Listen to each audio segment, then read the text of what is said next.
നമസ്കാരം, ഗ്ലോബൽ മെലിൻ്റെ പുതിയ എപ്പിസോഡിലേക്ക് എല്ലാവർക്കും സ്വാഗതം. സോ ഇന്ന് നമ്മുടെ ഒരു ഗസ്റ്റ് ഉണ്ട്. ഗസ്റ്റ് ഗ്ലെൻ എന്നാണ് പേര്. കോക്കാച്ചി എന്നുള്ള പേരിൽ യൂട്യൂബിലും ഇൻസ്റ്റാഗ്രാമിലും ഒക്കെ വീഡിയോസ് ചെയ്യുന്ന ആളാണ്. അപ്പം ഒരുപാട് മൈഗ്രേഷൻ ഉള്ള വീഡിയോസ് ചെയ്യുന്ന ആളാണ്. അപ്പോൾ ഇപ്പം ഗ്ലെന്നെ നമ്മൾ ഗസ്റ്റായിട്ട് കൊണ്ടുവരാനുള്ള കാരണം ഇന്നത്തെ നമ്മുടെ പോഡ്കാസ്റ്റിൽ നമ്മൾ ഡിസ്കസ് ചെയ്യുന്ന കാര്യം എന്ന് പറഞ്ഞാൽ UK നിന്ന് ഒരുപാട് പേര് മൈഗ്രേറ്റ് ചെയ്യാൻ ചിന്തിച്ചുകൊണ്ടിരിക്കുന്ന ഒരു സമയമാണ്. കാരണം UK നിന്ന് മറ്റൊരു രാജ്യം, ഒരു സെക്കൻഡ് ഓപ്ഷനോ തേർഡ് ഓപ്ഷനെ കുറിച്ചൊക്കെ ചിന്തിച്ചുകൊണ്ടിരിക്കുന്ന ഒരു സമയമാണ്. അങ്ങനെ ഒരു സാഹചര്യത്തിലെ റെലവൻസ് മനസ്സിലാക്കിയാണ് നമ്മൾ ഗ്ലെന്നിനെ ഗസ്റ്റായിട്ട് വിളിച്ചേക്കുന്നത്. സോ UK നിന്ന് മൈഗ്രേറ്റ് ചെയ്യുന്ന ആളുകൾക്ക് ഏതൊക്കെ രാജ്യങ്ങൾ മൈഗ്രേറ്റ് ചെയ്യാൻ പറ്റും, എത്ര ഈസി ആയിട്ട് മൈഗ്രേറ്റ് ചെയ്യാൻ പറ്റും എന്നുള്ള സിമ്പിൾ സ്റ്റെപ്പുകളെല്ലാം ഗ്ലെൻ നമുക്ക് പറഞ്ഞു തരും. അപ്പം ഗ്ലെൻ, സ്വാഗതം. Okay, thank you global Mallu. അപ്പോൾ ഇനിഷ്യൽ തന്നെ ആദ്യം ചോദിക്കും, കോക്കാച്ചി എന്നുള്ള പേര് എന്തുകൊണ്ടായിരുന്നു തിരഞ്ഞെടുത്തത്? കോക്കാച്ചി എന്നുള്ളൊരു പേര് ജസ്റ്റ് നമ്മളൊരു വെറൈറ്റി നോക്കിയിട്ടാണ് കോക്കാച്ചി ഇൻ UK എന്നുള്ളൊരു പേര് ഞാൻ നോക്കി സെലക്ട് ചെയ്തെടുത്തത്. പിന്നെ രണ്ടാമത്തെ റീസൺ എന്ന് പറഞ്ഞു കഴിഞ്ഞാൽ എനിക്ക് മെയിനായിട്ട് യൂട്യൂബ് ചാനലാണ്. അപ്പം നമ്മുടെ ചാനൽ ഒരു പ്രാവശ്യം കയറി നോക്കുന്ന ആള് സെക്കൻഡ് ടൈമും അതിലേക്ക് വരും. ആ പേര് മറക്കത്തില്ല, യൂണീക്ക് ആയിട്ടുള്ള പേര്. അപ്പൊ നമ്മുടെ കൊച്ചു കുട്ടികളായിരിക്കും എന്നെ പറയുന്നതാണ് കോക്കാച്ചി വന്ന് പിടിക്കും എന്ന് പറഞ്ഞ അമ്മമാര് മക്കളെ പേടിപ്പിച്ചാണ് ഫുഡ് കൊടുക്കുന്നത്. ആ ഒരു ലെവലിൽ ഞാൻ പിടിച്ചതാണ്. അപ്പം നമ്മൾ ഇന്ന് ഡിസ്കസ് ചെയ്യാൻ പോകുന്ന പ്രധാനപ്പെട്ട കാര്യങ്ങളെന്ന് പറഞ്ഞാൽ ഒന്ന് UK കുറിച്ച് നമ്മൾ ഡിസ്കസ് ചെയ്യുന്നുണ്ട്. കാരണം ഓൾറെഡി എന്തുകൊണ്ടാണ് പ്രശ്നം, UK എന്ത് പ്രശ്നങ്ങളാണ് ഉള്ളതെന്നും എന്തുകൊണ്ടാണ് ആളുകൾ മൈഗ്രേഷനെ കുറിച്ച് ചിന്തിക്കുന്നുള്ള ബ്രീഫായിട്ട് ഡിസ്കസ് ചെയ്യും. പിന്നീട് ഒരുപാട് രാജ്യങ്ങളല്ലേ, ഒരു ബ്രീഫായിട്ട് ഏതൊക്കെ രാജ്യങ്ങളെ കുറിച്ച് നമ്മൾ ഡിസ്കസ് ചെയ്യും. കുറച്ച് ഒരു നെതർലാൻഡ്സ്, അതേപോലെ തന്നെ ഓസ്ട്രേലിയ, അങ്ങനെ യൂറോപ്യൻ കൺട്രീസ് കുറച്ചുണ്ട്. പിന്നെ ന്യൂസിലൻഡ്, ഓസ്ട്രേലിയ ഒക്കെ നമുക്ക് ടച്ച് ചെയ്തൊന്ന് പോകാം.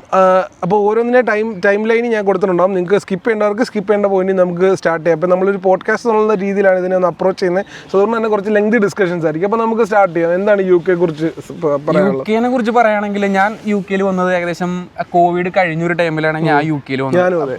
അപ്പോൾ ആ ഒരു ടൈമിൽ എന്ന് പറഞ്ഞാൽ നമുക്ക് ഒരുപാട് വേക്കൻസി ഇവിടെ UK നമുക്ക് ഒരുപാട് വേക്കൻസിയും കാര്യങ്ങളൊക്കെ ഉണ്ടായിരുന്നു, നിലവിലുണ്ടായിരുന്നു.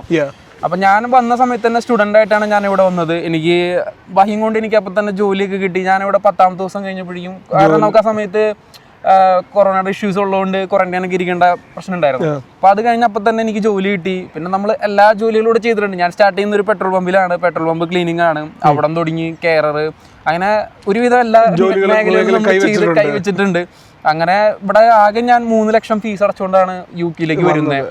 ബാക്കി ഫീസൊക്കെ ഞാൻ ഇവിടെ തന്നെ പണിയെടുത്തിട്ടാണ് ഞാൻ ഫീസ് അടച്ചുകൊണ്ടിരുന്നതും നമ്മുടെ ചെലവും കാര്യങ്ങളായാലും എല്ലാം നോക്കിക്കൊണ്ടിരുന്നതും ഇവിടെ നിന്ന് അങ്ങനെ തന്നെയായിരുന്നു.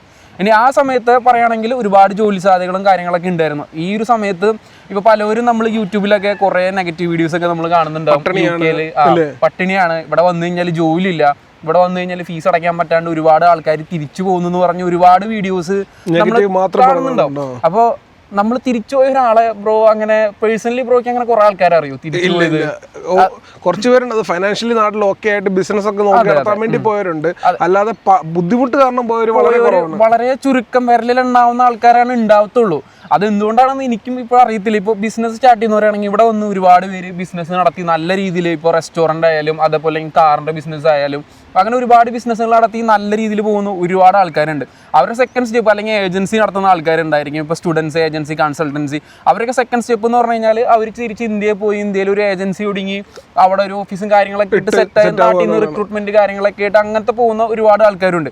അങ്ങനെ സക്സസ് ആയിട്ട് പോയ ഒരുപാട് ആൾക്കാരുണ്ട്. അവരുടെ പേരൊന്നും ഇവിടെ അറിയപ്പെടുന്നില്ല, പറയുന്നില്ല. എല്ലാം പറയണത് നെഗറ്റീവ് മാത്രമാണ്. അല്ല, വേറെ കാര്യമാണ്, നമ്മൾ നെഗറ്റീവ് ഇട്ടാൽ മാത്രമേ കൂടുതലും റീച്ച് കിട്ടത്തുള്ളൂ. ഇപ്പൊ നമ്മൾ റീസെന്റ് ഒരു വീഡിയോ നമ്മൾ കണ്ടായിരുന്നു, UK അങ്ങനെയാണ് ഇങ്ങനെയാണ്, ഇവിടെ കലാപാണെന്ന് പറഞ്ഞിട്ടുള്ള ഒരു വീഡിയോ നമ്മൾ കണ്ടായിരുന്നു.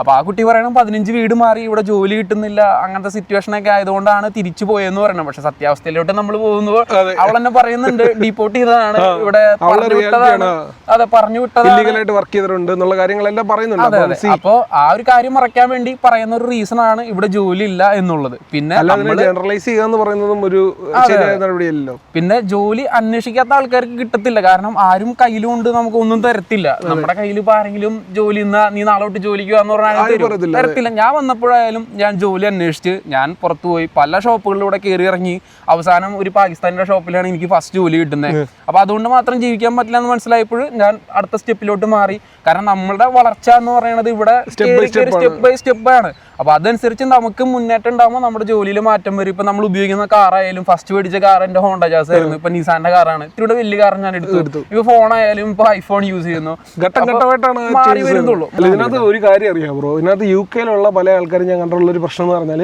ഒരു CV പോലും സ്വന്തമായിട്ട് ഇല്ലാത്ത ആൾക്കാരുണ്ട്. അതെ, ഉണ്ടാക്കാത്ത ആൾക്കാർ, എന്നിട്ട് ജോലി കിട്ടുന്നില്ലെന്ന് കുറ്റം പറയുന്ന ആൾക്കാരെ ഞാൻ കണ്ടിട്ടുണ്ട്. അപ്പൊ അത് എന്തൊരു ഹാർഷ് റിയാലിറ്റിയാണ്. സ്വന്തമായിട്ട് CV ഉണ്ടാക്കാതെ ജോലിക്ക് അപ്ലൈ ചെയ്യാതെ ഇരുന്നിട്ട് ജോലി കിട്ടുന്നില്ലെന്ന് പറയുന്ന ആൾക്കാരുണ്ട്. അപ്പൊ അതിലൊരു പോയിന്റ് ബ്രോ പറഞ്ഞതിൽ ഞാൻ ഒരു പോയിന്റ് കൂടെ ഞാൻ ആഡ് ചെയ്യാം. അതായത് ഇപ്പൊ ബ്രോ ജോലി അന്വേഷിക്കത്തില്ല, ബ്രോയ്ക്ക് ജോലിക്ക് പോകാനായിട്ട് മടിയാണ്, ബ്രോ ഭയങ്കര മടി കാര്യങ്ങളൊക്കെ ആയതുകൊണ്ട് ജോലിക്കൊന്നും പോകുന്നില്ല. അപ്പൊ ബ്രോക്ക് പറയാൻ പറ്റത്തില്ല ഞാൻ ജോലി അന്വേഷിക്കാത്തോണ്ടാണ് കിട്ടാത്ത എന്ന് പറയാനായിട്ട് പറ്റത്തില്ല.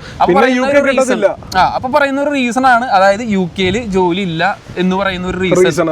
അതാണ് മെയിൻ ആയിട്ട് എല്ലാവരും പറയുന്ന റീസൺ. അങ്ങനെയാണ് നെഗറ്റീവ് വീഡിയോസ് ഒരുപാട് UK-ല് വരുന്നത്. ഇപ്പോഴായാലും ജോലി അന്വേഷിച്ച് കഴിഞ്ഞാൽ കിട്ടാതായിട്ടുള്ള ഒരു സാഹചര്യം ഇല്ല, ഇപ്പോഴും ജോലികൾ കിട്ടുന്നുണ്ട്. പിന്നെ ഗവൺമെന്റിന്റെ ഭാഗത്തുനിന്നായാലും അത് സപ്പോർട്ട് ഉണ്ട്. അതേപോലെ തന്നെ അവരിപ്പോ അവരുടെ രാജ്യത്തിന് എന്തെങ്കിലും പ്രശ്നമായെന്ന് അവർക്ക് തോന്നുകയാണെങ്കിൽ അവരത് മാറ്റം വരുത്തും. ഇപ്പൊ നമ്മുടെ ഇന്ത്യനെ നോക്കുകയാണെങ്കിൽ എന്തെങ്കിലും പ്രശ്നമായെന്ന് നോക്കുകയാണെങ്കിൽ ആ ഒരു നിയമത്തിൽ മാറ്റം വരുത്തി അവരിത് മാറ്റൂല. ആ ഒരു സംഭവം തന്നെ. അപ്പൊ നമ്മളൊരു രാജ്യത്ത് നിൽക്കുമ്പോൾ ആ രാജ്യത്ത് എന്ത് നിയമങ്ങളാണ് വരുന്നത് ആ നിയമങ്ങൾ നമ്മൾ പാലിക്കണം.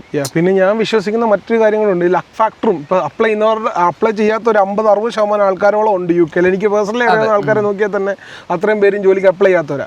ഇനി അപ്ലൈ ചെയ്യുന്ന ആൾക്കാരെ പറഞ്ഞാൽ ഞാൻ പറയും ഒരു ലക്ക് ഫാക്ടറും അതിനകത്തുണ്ട്. കാരണം നമ്മൾ അപ്ലൈ ചെയ്യുന്നത് നമ്മുടെ റൈറ്റ് സമയത്തായിരിക്കണം എന്നുള്ളൊരു റീസണോടുണ്ട്. കാരണം ഒരു ജോലി കിട്ടുക എന്നുള്ളത് ഇല്ല, അത് പലരും ലക്കായിട്ട് പറയും, അല്ലെങ്കിൽ ഒരു ദൈവഭാഗ്യം എന്ന് പറയാറുണ്ട്. അപ്പോൾ അതും ഒരു ഫാക്ടർ അല്ലേ? അത് ഒരു ഫാക്ടർ തന്നെയാണ്. ലക്ക് എന്ന് പറഞ്ഞൊരു ഫാക്ടർ ഉണ്ട്. പക്ഷെ അതിലും കൂടുതൽ ഞാൻ വിശ്വസിക്കുന്നത് ഹാർഡ് വർക്കിലാണ് ഞാൻ വിശ്വസിക്കുന്നത്. നമ്മൾ എത്ര ഹാർഡ് വർക്ക് ചെയ്യുന്നു അതിനുള്ള റിസൾട്ട് നമുക്ക് കിട്ടും. ലക്ക് ഒരു ഫാക്ടർ തന്നെയാണ്, അല്ലാതെ പറയുന്നില്ല. പക്ഷെ അതിന്റെ പെർസെന്റേജ് ഒക്കെ വളരെ കുറവായിരിക്കും. 10 ജോലിക്ക് അപ്ലൈ ചെയ്യുമ്പോൾ ഒരു ജോലി കിട്ടാനുള്ള ലക്ക് ഫാക്ടർ 1% ആണെന്ന് വെക്കുക. അതേസമയം നിങ്ങൾ 500 ജോലിക്ക് അപ്ലൈ ചെയ്യും, അപ്പം ആ പ്രൊപ്പോർഷൻ അതിനനുസരിച്ച് കൂടത്തില്ല. അല്ലെങ്കിൽ മനസ്സിലായി, റിജക്ട് ആവാൻ കിട്ടാനുള്ള ഒരു ചാൻസ്. അതായത് നമുക്ക് റിജക്ഷൻ കിട്ടിയാലാണ് നമുക്ക് അറിയത്തുള്ളൂ എന്താണ് നമ്മൾ ചെയ്യുന്നതിലുള്ള മിസ്റ്റേക്ക്. എന്തും മിസ്റ്റേക്ക് കൊണ്ടാണ് നമുക്ക് റിജക്ഷൻസ് ഇങ്ങനെ വന്നുകൊണ്ടിരിക്കണേ എന്ന് അറിയണമെന്നുണ്ടെങ്കിൽ നമുക്ക് റിജക്ഷൻസ് വരണം. നമ്മൾ ആദ്യത്തെ ഒരു CV അപ്ലൈ ചെയ്തു, ഒരു ജോബിന് അപ്ലൈ ചെയ്തു, അതെന്നെ കിട്ടിയെന്ന് വിചാരിക്കുക. അപ്പോൾ അതിലറിയത്തില്ല. പക്ഷെ നമ്മൾക്ക് കുറെ റിജക്ഷൻ തന്നെ വന്നുകൊണ്ടിരിക്കുകയാണ്. ഇന്റർവ്യൂവും ഫീഡ്ബാക്ക് ഒക്കെ വരുമ്പോൾ നമുക്ക് ശരിക്കും നല്ലപോലെ അറിയാൻ പറ്റും പ്രശ്നം. അപ്പൊ അതിൽ നമ്മൾ മാറ്റങ്ങൾ വരുത്തണം. എന്തുകൊണ്ടാണ് നമ്മുടെ CV അക്സെപ്റ്റ് ചെയ്യാത്ത, അല്ലെങ്കിൽ നമ്മുടെ CV റീഡ് ചെയ്യാത്ത എന്തുകൊണ്ടാണ് എന്നുള്ള കാര്യങ്ങൾ നമ്മൾ ചെക്ക് ചെയ്ത് അതിൽ മാറ്റങ്ങൾ വരുത്തി പിന്നെ നമ്മൾ അപ്ലൈ ചെയ്യുമ്പോൾ നമുക്ക് കിട്ടി നോക്കും. കാരണം അങ്ങനെ കിട്ടുന്ന ഒരുപാട് ആൾക്കാരുണ്ട്. അതെ. അപ്പം നമുക്ക് ഇനിയിപ്പം UK-യുടെ സിറ്റുവേഷൻ അതാണ്. പലർക്കും കിട്ടുന്നവരുണ്ട്, കിട്ടാത്തവരുണ്ട്. അങ്ങനെ അതൊരു ഡിബേറ്റബിൾ ക്വസ്റ്റ്യൻ ആണ്. നമ്മൾ അതിനെ അവിടെ നിർത്തിക്കൊണ്ട് നമ്മളിന്ന് പ്രധാനമായിട്ടും അഡ്രസ്സ് ചെയ്യുന്നത് UK-ന്ന് പോകാൻ ആഗ്രഹിക്കുന്ന ആളുകൾ. XOR റീസൺ കൊണ്ട്, തണുപ്പാവാം, ചൂടാവാം, പല പല കാരണങ്ങളിൽ, അല്ലെ ഇഷ്ടപ്പെടാത്തതുണ്ടാവാം, ജോലി കിട്ടാത്തതുണ്ടാവാം. XOR റീസൺ കൊണ്ട് UK-ൽ നിന്ന് തിരിച്ച് ഇന്ത്യയിലോട്ടല്ലാതെ മറ്റൊരു രാജ്യത്തേക്ക് പോകാൻ ആഗ്രഹിക്കുന്ന ആളുകൾക്ക് വേണ്ടിയിട്ടുള്ള ഓപ്ഷൻസ് ആണ്. നമുക്ക് ഗ്ലെൻ അതിൽ വളരെ എക്സ്പെർട്ടാണ്. സോ നമുക്ക് ഗ്ലെന്നോട് ചോദിക്കാം, ഏതാണ് ഇപ്പം UK-ന്ന് മൈഗ്രേറ്റ് ചെയ്യാൻ കുറച്ചുകൂടെ ഈസി, ഫ്ലെക്സിബിൾ ആയിട്ടുള്ള ഒരു രാജ്യം ഏതായിരിക്കും? ഈസി എന്ന് പറയുന്നേക്കാളും കൂടുതൽ നമുക്ക് കിട്ടുന്ന ഓപ്ഷൻസ് ആണ് നമ്മൾ ഫസ്റ്റ് നോക്കേണ്ടത്. ഈസിയേക്കാളും കൂടുതൽ ഓപ്ഷൻസ് ആണ്. അപ്പൊ അതിൽ നോക്കുമ്പോൾ ഇപ്പൊ മുന്നിൽ നിൽക്കുന്നത് ഓസ്ട്രേലിയ തന്നെയാണ്. ഇപ്പൊ ഞാൻ പറയുകയാണെങ്കിൽ ഇപ്പൊ നമ്മുടെ UK-ല് യങ് പ്രൊഫഷണൽ സ്കീം വന്ന് ഒരുപാട് പേര് വന്ന്, പേഴ്സണലി എനിക്ക് കുറച്ച് പേര് അറിയാം. എന്റെ ഫ്രണ്ട്സ് ആയിട്ടുള്ള കുറച്ച് മലയാളികൾ കുറെ പേരുണ്ട് ഇവിടെ വന്ന്. എന്റെ സർക്കിളിലുള്ള ആൾക്കാരെ എനിക്കറിയാം. കുറച്ച് പേര് അങ്ങനെ യങ് പ്രൊഫഷണൽ സ്കീം വഴി വന്നിട്ടുണ്ട്. അപ്പൊ അതേ ഓപ്ഷൻ തന്നെ ഇപ്പൊ നമ്മുടെ ഓസ്ട്രേലിയ നോക്കുകയാണെങ്കിൽ അവര് made visa, work and holiday visa, ഈ കാര്യങ്ങളൊക്കെ ഓപ്പൺ ചെയ്ത് റിക്രൂട്ട്മെന്റ് നാട്ടിൽ നിന്ന് ഇതേപോലെ ചൂസ് ചെയ്ത് കുറെ 3000 പേർക്കൊക്കെ വിസ കൊടുത്ത് കൊണ്ടുവന്നിട്ടുണ്ടായിരുന്നു. അപ്പൊ മെയ്റ്റ് വിസയിലൊക്കെ എനിക്ക് തോന്നുന്നത് ഡിസംബറിലായിരുന്നു തോന്നുന്നു, എനിക്ക് കറക്റ്റ് ഓർമ്മയില്ല ഓപ്പൺ ആയത്. അപ്പൊ അതിന്റെയൊക്കെ വിസയുടെ ഒരു വിസയുടെ പ്രോസസ്സിംഗ് നടക്കുന്ന ഒരു സമയമാണ് ഈ ഒരു സമയത്ത്. അതായത് അവർക്ക് വിസയൊക്കെ കിട്ടി, വിസയൊക്കെ അടിച്ച് കയറി ഓസ്ട്രേലിയക്ക് ചെല്ലുന്ന ആൾക്കാർ. 2 വർഷത്തെ വിസ. അതെ അതെ. അപ്പൊ അത് കഴിഞ്ഞ് പിന്നെ നോക്കുകയാണെങ്കിൽ ഇപ്പൊ skills in demand sub class 482 അങ്ങനെ ഒരു ഓപ്ഷൻ. അതായത് ഇപ്പൊ ഓസ്ട്രേലിയയിൽ അവർക്ക് അവിടെ തന്നെ പൊസിഷൻസ് ഫില്ല് ചെയ്യാൻ പറ്റാണ്ടായപ്പോൾ ഇപ്പൊ നമ്മുടെ നാട്ടിൽ നിന്ന് അല്ലെങ്കിൽ മറ്റ് കൺട്രീസിൽ നിന്നൊക്കെ റിക്രൂട്ട് ചെയ്തുകൊണ്ട് ആ ഒരു പൊസിഷൻ ഫില്ല് ചെയ്യാനുള്ള ഓപ്ഷനാണ് skills in demand sub class 482. Regional ഏരിയാസിന് വേണ്ടിയിട്ട് ഫോക്കസ്ഡ് ആണോ? അങ്ങനെയല്ല, അതായത് മൊത്തത്തിൽ അവർക്ക് റിക്രൂട്ട് ചെയ്യാൻ പറ്റും. അതായത് ഏത് കൺട്രീസിൽ നിന്ന് വേണമെങ്കിൽ ഇപ്പൊ നമ്മൾ അപ്ലൈ ചെയ്ത് കഴിഞ്ഞാൽ ഇപ്പൊ ഗവൺമെന്റ് സൈറ്റിൽ, ഓസ്ട്രേലിയയുടെ ഗവൺമെന്റ് സൈറ്റിൽ ഒരു 100-ന് മേലെ കമ്പനികൾ അവർ തന്നെ കൊടുത്തിട്ടുണ്ട് ഏത് കമ്പനികളാണ് ഷോർട്ടേജ്. ആ ഷോർട്ടേജ് ഉള്ളത് ഏതാണോ അവിടെ മാത്രം നമുക്ക് അപ്ലൈ ചെയ്യാൻ പറ്റത്തുള്ളൂ. ആ ഷോർട്ടേജ് ഉള്ള കമ്പനികളിൽ നമുക്ക് നമുക്കിപ്പോൾ ജോലി കിട്ടുകയാണെങ്കിൽ ആ വഴി നമുക്ക് ആ ഒരു സ്കീം വെച്ചുകൊണ്ട്, അതായത് സബ് ക്ലാസ് 482 അങ്ങനെ ഒരു സ്കീം വെച്ചുകൊണ്ട്, ഇപ്പോൾ ഓസ്ട്രേലിയ നോക്കുകയാണെങ്കിൽ അങ്ങനെ കുറെ ഡിവിഷൻസ് ഉണ്ട് വിസയ്ക്ക്. അപ്പൊ ആ ഒരു സ്കീം വഴി ആ ഒരു ഷോർട്ടേജ് ലിസ്റ്റിലുള്ള ആൾക്കാർ അങ്ങനെ അവർക്ക് ആ ഒരു വഴി പോകാനായിട്ട് പറ്റും. അവരുടെ ഓസ്ട്രേലിയൻ ഗവൺമെന്റ് വെബ്സൈറ്റിൽ കയറി 482 നോക്കി കഴിഞ്ഞാൽ നമുക്ക് അതിന്റെ ഏതൊക്കെ എംപ്ലോയീസ് ആണെന്ന് അറിയാൻ പറ്റും. ഏതൊക്കെ എംപ്ലോയേഴ്സ് ആണ് റിക്രൂട്ട് ചെയ്യുന്നത്, ഏതൊക്കെ കമ്പനീസ് ആണ്, ഫുൾ ഡീറ്റെയിൽസ് അവിടെ കൊടുത്തിട്ടുണ്ട്. നമ്മൾ അവരുടെ വെബ്സൈറ്റ് ഫുള്ള് ചെക്ക് ചെയ്ത്, ഞാനിപ്പോൾ അതിനെക്കുറിച്ച് റീസെന്റ് ഞാനൊരു വീഡിയോ ചെയ്തായിരുന്നു. അപ്പൊ എന്റെ ചാനലിൽ തന്നെ എടുക്കുന്നുണ്ട് വീഡിയോയിൽ. അതിൽ കയറി കഴിഞ്ഞാൽ ലിങ്കും കാര്യങ്ങളൊക്കെ എടുക്കുന്നുണ്ട്, നമ്മൾ എങ്ങനെ ചെക്ക് ചെയ്യണം, എങ്ങനെ അപ്ലൈ ചെയ്യണം എന്നുള്ള കാര്യങ്ങളൊക്കെ പറഞ്ഞ് ഞാനൊരു വീഡിയോ ചെയ്തായിരുന്നു. പിന്നെ നമുക്ക് നോക്കുകയാണെങ്കിൽ ഇപ്പോൾ ഓസ്ട്രേലിയയിൽ ഇതല്ലാതെയുള്ള ഇപ്പോൾ റിക്രൂട്ട് ചെയ്യുന്ന കമ്പനികൾ ചിലപ്പോൾ കമ്പനിയുടെ ഒരു പേരുണ്ടാവത്തുള്ളൂ, അല്ലാതെ അവർ ഡയറക്റ്റ് റിക്രൂട്ട് ചെയ്യണമല്ല. അപ്പം നമ്മൾ എന്ത് ചെയ്യണം എന്ന് വെച്ച് കഴിഞ്ഞാൽ, നമ്മൾ ഈ കമ്പനിയുടെ വെബ്സൈറ്റിൽ പോയി കഴിഞ്ഞാൽ കോൺടാക്ടേഴ്സ് എന്ന് പറഞ്ഞൊരു ഓപ്ഷൻ ഉണ്ട് എല്ലാ കമ്പനിക്കും, അല്ലെങ്കിൽ HR റിക്രൂട്ട്മെന്റ് അങ്ങനത്തെ ടീമുകളുടെ ഓപ്ഷൻസ് ഉണ്ട്. അപ്പോൾ ആ ഒരു ടീമിൽ ഇതിൽ പോയിട്ട് നമ്മൾ ആ വെബ്സൈറ്റിൽ കയറി അവരുടെ മെയിൽ ID നമ്മൾ കോപ്പി ചെയ്ത് ആ മെയിലിലേക്ക് നമ്മൾ CV അയക്കുക. മനസ്സിലായോ? ആ മെയിലിലേക്കും കൂടെ നമ്മൾ CV അയച്ച് അതിൻ്റെ ഒപ്പം തന്നെ ഒരു കവർ ലെറ്ററും കൂടെ ആഡ് ചെയ്ത് ഒരു CV, നമ്മുടെ ഒരു ഇൻട്രഡക്ഷൻ കാര്യങ്ങളൊക്കെ കൊടുത്തിട്ട് CVയും കൂടെ ആഡ് ചെയ്ത് കഴിഞ്ഞാൽ നമുക്ക് കിട്ടാൻ ചാൻസ് ഉണ്ട്. അവരിപ്പോ റിക്രൂട്ട്മെന്റ് നടക്കുന്ന ഒരു ടൈമാണ്, അവര് നാട്ടിൽ ഇപ്പൊ നമ്മുടെ നമ്മൾ ക്വാളിഫൈഡ് ആണ് എന്ന് മനസ്സിലാക്കി കഴിഞ്ഞാൽ അവർക്ക് റിക്രൂട്ട് ചെയ്യാനുള്ള ഒരു ഓപ്ഷൻ അവിടെ വരുന്നുണ്ട്. അപ്പൊ അത് ഓസ്ട്രേലിയയിൽ മാത്രമല്ല, നമുക്ക് ഏത് കൺട്രീസ് വേണമെങ്കിലും, ഇപ്പൊ നിങ്ങൾ പോകാൻ ആഗ്രഹിക്കുന്ന ഇപ്പൊ ലക്സംബർഗ് തുടങ്ങി, ഇപ്പൊ ന്യൂസിലാൻഡ്, ഫിൻലാൻഡ് തുടങ്ങി, സ്വിറ്റ്സർലാൻഡ്, ഏത് കൺട്രീസ് ആണോ അവിടെ റിക്രൂട്ട് ചെയ്യുന്ന കമ്പനികൾ, അല്ലെങ്കിൽ നിങ്ങൾ വെറുതെ ഇപ്പൊ നമ്മൾ എത്ര സമയം. അപ്പൊ ഗവൺമെന്റ് ഇപ്പൊ നമ്മുടെ ഇവിടുത്തെ നമ്മുടെ സ്പോൺസർ ലിസ്റ്റ് എന്ന് പറയുന്ന കമ്പനികൾ പോലെ ഓരോ രാജ്യത്തിന്റെ അപ്രൂവ്ഡ് ആയിട്ട് സ്പോൺസർ ചെയ്യാൻ പറ്റുന്ന കമ്പനികളെ കൊടുത്തിട്ടുണ്ട്. ഇപ്പൊ ഓസ്ട്രേലിയയുടെ ഞാൻ പറയാം ഫസ്റ്റ്. അപ്പൊ ഇതൊന്നും നമുക്ക് മറ്റ് കൺട്രീസിൽ നോക്കിയാൽ പോലും നമുക്ക് ഇങ്ങനെ വെബ്സൈറ്റിൽ പോയിട്ട് നമുക്ക് ആഡ് ചെയ്യാനുള്ള ഓപ്ഷൻസ് ഉണ്ട്. പിന്നെ ഓസ്ട്രേലിയയുടെ ഇപ്പൊ നമുക്കറിയാം, ഇപ്പൊ നമ്മുടെ UK-യിലുള്ള നേഴ്സുമാർ അല്ലെങ്കിൽ കെയർമാർ, അവരുടെ ഒരു സെക്കൻഡ് ഓപ്ഷൻ ഇപ്പൊ ഇവിടെ നിന്ന് വിട്ട് പോകണം എന്ന് ചിന്തിക്കുകയാണെങ്കിൽ അവർ ചൂസ് ചെയ്യുന്ന ഒരു കൺട്രി ഓസ്ട്രേലിയ ആണ്. എനിക്കറിയുന്ന കുറച്ച് ഫ്രണ്ട്സ് ഒക്കെ ഇവിടെ നേഴ്സായിട്ട് വർക്ക് ചെയ്തവര് മൂവ് ചെയ്ത് ഓസ്ട്രേലിയയിലോട്ട് പോയ ആൾക്കാരുണ്ട്. സ്റ്റാർട്ട് ചെയ്യുന്നുണ്ട്. അപ്പോൾ അങ്ങനെ മൂവ് ചെയ്യുന്ന ഒരുപാട് പേരുണ്ട്. പിന്നെ കെയർമാരായ പോലും ഇവിടെ നിന്ന് മൂവ് ചെയ്ത് ഓസ്ട്രേലിയയിലേക്ക് പോകുന്ന ആൾക്കാരുകളുണ്ട്. അപ്പൊ അവിടെ നോക്കുമ്പോൾ നമുക്ക് ഇവിടെ കിട്ടുന്നേക്കാളും ഒരു ബെറ്റർ ലൈഫ്, കുറച്ചും കൂടെ മെച്ചപ്പെട്ട രീതിയിലുള്ള ഒരു ലൈഫും സാലറിയും കിട്ടുമ്പോൾ നമുക്ക് കുറച്ചും കൂടെ സാലറി കിട്ടിയെങ്കിൽ നമ്മൾ ജോലി മാറില്ല. ആ ഒരു സെറ്റപ്പ് തന്നെ. അപ്പൊ ഇവിടുന്ന് പോകുന്ന കുറെ ആൾക്കാരുകളുണ്ട്. അപ്പൊ ഓസ്ട്രേലിയ ആണ് കുറച്ചും കൂടെ ഇപ്പൊ നല്ല രീതിയിൽ മാർക്കറ്റിൽ നിൽക്കുന്നത്. പിന്നെ നോക്കുകയാണെങ്കിൽ ഇപ്പോൾ സ്റ്റുഡൻസ് പോകുന്ന ഒരു കൺട്രി നോക്കുകയാണെങ്കിൽ ഇപ്പോൾ നമ്മൾ ഇൻസ്റ്റാഗ്രാം തുറന്നു കഴിഞ്ഞാൽ എനിക്ക് പേഴ്സണലി വരുന്ന മെസ്സേജുകളാണ്, ചേട്ടാ ഇപ്പോൾ സെപ്റ്റംബർ ഇൻടേക്കിൽ വരാനായിട്ടാണ് ഉദ്ദേശിക്കുന്നത്, വന്നു കഴിഞ്ഞാൽ കാര്യം ഉണ്ടാവും, ഇവിടെ UK-യിൽ വന്നിട്ട് കാര്യം ഉണ്ടാവത്തില്ല എന്ന് പറയുന്ന അങ്ങനെ കുറെ വീഡിയോസ്. UK മൊത്തം ഇവിടെ കലാപം ഭയങ്കര പ്രശ്നങ്ങളിലെ ഏട്ടാ നടക്കണേന്ന് ചോദിക്കുന്ന ആള് ഞാൻ പറഞ്ഞില്ല. അതായത് നെഗറ്റീവ് പറഞ്ഞു കഴിഞ്ഞാൽ അത് നമ്മുടെ നാട്ടിൽ കുറെ പേര് പ്രൂവ് ചെയ്തിട്ടുണ്ട്, റീച്ച് കയറാം എന്നുള്ള ആ ഒരു ലൈനാണ് പിടിച്ചത്. അപ്പോൾ അങ്ങനെ എനിക്ക് ഒരുപാട് മെസ്സേജിൽ വരാറുണ്ട്. അപ്പോൾ ആ ഒരു മെസ്സേജിലായി പോലും ഞാൻ അപ്പോൾ പറയുന്ന ഒരു റിപ്ലൈ എന്ന് പറഞ്ഞു കഴിഞ്ഞാൽ, കലാപം നടക്കുന്നുണ്ടോ? ഞാനിവിടെ 4 കൊല്ലമായിട്ട് ജീവിക്കുന്ന ഞാനിവിടെ അങ്ങനെ ഒരു കലാപം നടക്കുന്നത് നടക്കുന്ന വയലൻസുമായിട്ട് കമ്പയർ ചെയ്യുമ്പോൾ ഒന്ന് കമ്പയർ ചെയ്യാൻ പോലും പറ്റാത്ത രീതിയിലുള്ള വയലൻസ് കുറവാണ് നടക്കുന്നത്. അപ്പോൾ ഞാൻ പറയുന്നത് അങ്ങനെയാണ്. എനിക്ക് അങ്ങനെ ഒരു പ്രശ്നം നടക്കാനായിട്ട് അറിയത്തില്ല. എൻ്റെ അറിവിൽ അങ്ങനെ ഒരു പ്രശ്നമില്ല എന്നാണ് ഞാൻ പൊതുവെ പറയാറ്. അപ്പോൾ അത് ഏത് കൺട്രി നോക്കുകയാണെങ്കിലും എല്ലാ രാജ്യത്തിനും അതിൻ്റെതായ പോസിറ്റീവ് സൈഡും നെഗറ്റീവ് സൈഡും ഉണ്ടായിരിക്കും. നമ്മളതൊക്കെ എപ്പോഴും നോക്കിയിട്ട് വേണം നമ്മൾ ഏത് കൺട്രി വേണോ എന്ന് ചൂസ് ചെയ്യണം. ഇപ്പോൾ പേഴ്സണലി ഞാൻ UK-യിൽ വന്നതിൽ ഞാൻ റിഗ്രറ്റ് ചെയ്യുന്നില്ല. എനിക്ക് ബോണസാണ്, എനിക്ക് കിട്ടിയത് മൊത്തം ബോണസാണ്. മനസ്സിലായില്ലേ? ഉള്ള കാലം ഞാൻ ഇവിടെ ഹാപ്പി ആയിരുന്നു ബ്രോ. ഞാൻ വന്ന കാലം തൊട്ട് പറയുകയാണെങ്കിൽ ഞാൻ സ്ട്രഗിൾ ചെയ്തിട്ട് ഞാൻ പറയത്തില്ല. ഇപ്പോൾ ഇവിടെ വരുന്ന എല്ലാവരും ഇപ്പോൾ സ്റ്റുഡൻസ് ആയിട്ട് വരുന്നവരെടുത്ത് ഞാൻ പറയുന്ന ഒരു കാര്യം എന്ന് പറഞ്ഞാൽ, ആദ്യത്തെ 3 മാസം അല്ലെങ്കിൽ 6 മാസം നിങ്ങൾ സ്ട്രഗിൾ ചെയ്യും. എങ്ങനെ പോയാലും ഒരു വർഷം ഒരു വർഷം എന്തായാലും സ്ട്രഗിൾ ചെയ്യുമെന്ന് പറയാം. അതെ, ഒരു വർഷം എന്ന് പറഞ്ഞാൽ അവരുടെ സ്റ്റഡി ടൈമാണ്. ആ ഒരു 1 ഇയർ അവർ സ്ട്രഗിൾ ചെയ്യും. കാരണം വേറെ ഓപ്ഷൻ ഇല്ല. കാരണം പാർട്ട് ടൈം ചെയ്യുകയാണെങ്കിലും പാർട്ട് ടൈമിന് പോകണം, അതിന്റെ ഇടയിൽ ക്ലാസ്സിന് പോകണം, ഫീസ് അടയ്ക്കണം എന്നുള്ള ടെൻഷൻ ഉണ്ട്, അസൈൻമെന്റ് ചെയ്യണം, അങ്ങനെ ഒരുപാട് ടെൻഷനുകൾ ഇവിടെ വരുന്നവർക്ക് ഉണ്ടാവും. ആ ഒരു കാലഘട്ടം എന്റെ എക്സ്പീരിയൻസ് എനിക്കതൊരു 3 months ഉണ്ടായിരുന്നുള്ളൂ. കാരണം ഞാനൊന്നുകൂടെ സെറ്റിലായി പോകാനുള്ള ഒരു ടൈം എനിക്ക് എടുത്ത് 3 months ആണ്. ഞാൻ അതിൽ 3 കൂടെ ആഡ് ചെയ്ത് ഞാൻ 6 എന്നാണ് പറയാ. കാരണം ഒരു 6 months നിങ്ങൾക്ക് എങ്ങനെയായാലും ഞാൻ കംഫർട്ടബിൾ ആണ്. ഞാനൊരു ഫസ്റ്റ് 2 months കഴിഞ്ഞപ്പോഴുള്ളിൽ എൻ്റെ ജോലി സെറ്റായി, കാര്യങ്ങളെല്ലാം ഓക്കെ, പേയ്മെന്റ് സ്മൂത്ത് ആയിട്ട് വരുന്നുണ്ട്. ഞാൻ എൻ്റെ ഫാമിലിയെ നാട്ടിൽ സപ്പോർട്ട് ചെയ്തുകൊണ്ടാണ് ഞാൻ ഇവിടെ പഠിച്ചത്. ഞാനും അങ്ങനെ തന്നെയായിരുന്നു. ഞാൻ ഇപ്പോൾ പഠിക്കുന്ന സമയത്തായ പോലും ഞാൻ നാട്ടിലേക്ക് പൈസ അങ്ങനെ ചെയ്തിട്ട് തന്നെയാണ് ഞാൻ പഠിച്ചത്. പിന്നെ എനിക്കെന്ന് പറഞ്ഞാൽ ഞാനിവിടെ PSW പോലും ഞാൻ എടുത്തിട്ടില്ല. ഞാൻ സ്റ്റഡീസ് കഴിഞ്ഞ് എനിക്ക് സ്റ്റഡി ടൈമിൽ തന്നെ എനിക്ക് ഓഫർ ഉണ്ടായിരുന്നു. ഓൾറെഡി എനിക്ക് സ്പോൺസർഷിപ്പ് എന്നുള്ളൊരു സംഭവം ഉണ്ടായിരുന്നു. അപ്പൊ ആ ഒരു ടൈമിൽ തന്നെ ഞാൻ സേഫ് സോണിലാണ്, മനസ്സിലായി. ഞാൻ സേഫ് സോണിൽ നിന്നിട്ടായിരുന്നു എന്റെ മൊത്തം കളികൾ കളിച്ചുകൊണ്ടിരുന്നത് ഇവിടെ നിന്നിട്ട്. അപ്പൊ ഞാൻ ഒരിക്കലും ഈ രാജ്യത്ത് വന്നതിന് ഞാൻ ഒരിക്കലും റിഗ്രറ്റ് ചെയ്തില്ല. അപ്പൊ ഞാൻ പറഞ്ഞൊരു കാര്യം എന്ന് പറഞ്ഞു കഴിഞ്ഞാൽ പോസിറ്റീവ് നെഗറ്റീവ് സൈഡ് നോക്കി മാത്രം നിങ്ങളൊരു കൺട്രീസ് ചൂസ് ചെയ്യണം എപ്പോഴും ചെയ്യുകയാണെങ്കിൽ. ഇനിയിപ്പോൾ നമുക്ക് ഓസ്ട്രേലിയ വിട്ട് വേറെ കൺട്രീസ് നോക്കുകയാണെങ്കിൽ, ഇപ്പോൾ ന്യൂസിലാൻഡ് അല്ലെങ്കിൽ യൂറോപ്യൻ കൺട്രീസ് ഒക്കെ നോക്കുകയാണെങ്കിൽ, ഇപ്പോൾ എന്താ പറയുക, ന്യൂസിലാൻഡിനെ കുറിച്ച് സംസാരിക്കാം നമുക്ക്. ന്യൂസിലാൻഡിലാണെങ്കിൽ ഇതേപോലെ തന്നെ ന്യൂസിലാൻഡ് സ്ട്രേറ്റ് റെസിഡൻസ് വിസ എന്ന് പറഞ്ഞൊരു സാധനം. ഓക്കെ ഞാൻ ഈ അടുത്ത് ഒരു വീഡിയോ ചെയ്തായിരുന്നു. അതെ, സ്ട്രേറ്റ് റെസിഡന്റ് വിസ എന്ന് പറയുന്നത് ഇതും ഇതേപോലെ തന്നെ ഗ്രീൻ ലിസ്റ്റ് എന്ന് പറഞ്ഞൊരു സംഭവം അവരുടെ ഗവൺമെന്റ് വെബ്സൈറ്റിൽ ഇവർ ആഡ് ചെയ്തിട്ടുണ്ട്. അതിൽ കുറെ കമ്പനികൾ എടുക്കുന്നുണ്ട്. ഏതൊക്കെ കമ്പനിയാണ് റിക്രൂട്ട് ചെയ്യുന്നത്, അതേപോലെ തന്നെ കമ്പനികളല്ല, ഏതൊക്കെ ജോബിനാണ് ഷോർട്ടേജ് ഓക്യുപ്പേഷൻ ലിസ്റ്റിലുള്ളത്. സോറി തെറ്റി പറഞ്ഞാണ്, കമ്പനികളല്ല, അതായത് ഷോർട്ടേജ് ഓക്യുപ്പേഷൻ ലിസ്റ്റിൽ ഏത് ജോലികളാണ് അവിടെ ഷോർട്ടേജ് എന്നുള്ളത്. അപ്പൊ അതിന് അവര് അതിന് കുറെ ഒരു ഇത് വെച്ചിട്ടുണ്ട്, എന്താ പറയാ, റെസ്ട്രിക്ഷൻസ് പോലെ കുറെ റൂൾസ് ഉണ്ട്. അത് ഇന്ന സംഭവം ആയിരിക്കണം, ഇന്ന രീതിയിലായിരിക്കണം എന്നുള്ള രീതിയിൽ സാലറി വേണം. അങ്ങനെ നമുക്ക് ഒരു കമ്പനി നിന്ന് ജോബ് ഓഫർ കിട്ടിക്കഴിഞ്ഞാൽ നമുക്ക് അവിടെ സ്ട്രേറ്റ് റെസിഡന്റ് വിസയ്ക്ക് വേണ്ടി അപ്ലൈ ചെയ്യാം. അതൊരു ടെമ്പററി വിസ അല്ല, അതൊരു പെർമനന്റ് ആയിട്ട് നമുക്ക് അപ്ലൈ ചെയ്യുന്ന പോലെ തന്നെ നമുക്ക് പെർമനന്റ് ആയിട്ട് ഡയറക്റ്റ് PR കൂടി ന്യൂസിലൻഡിലോട്ട് പോകാനായിട്ട് പറ്റും. പല ആൾക്കാരും അതിനെ കുറിച്ച് വളരെ സീരിയസ് ആയിട്ട് ചിന്തിച്ചിട്ടില്ലെന്ന് ഞാൻ മനസ്സിലാക്കിയിട്ടുള്ളത്. കാരണം ഈ ചില ടയർ 1 ടയർ 2 അങ്ങനല്ലേ ടയർ 1 അങ്ങനെ വിസ തിരിച്ചിട്ടില്ല, അല്ല ജോബുകൾ തിരിച്ചിട്ടുണ്ട്. അതായത് ക്രിട്ടിക്കൽ ഷോർട്ടേജ് ഓക്യുപ്പേഷൻ ലിസ്റ്റ് അതാണ് പറയാ ശരിക്കും അതിനെ.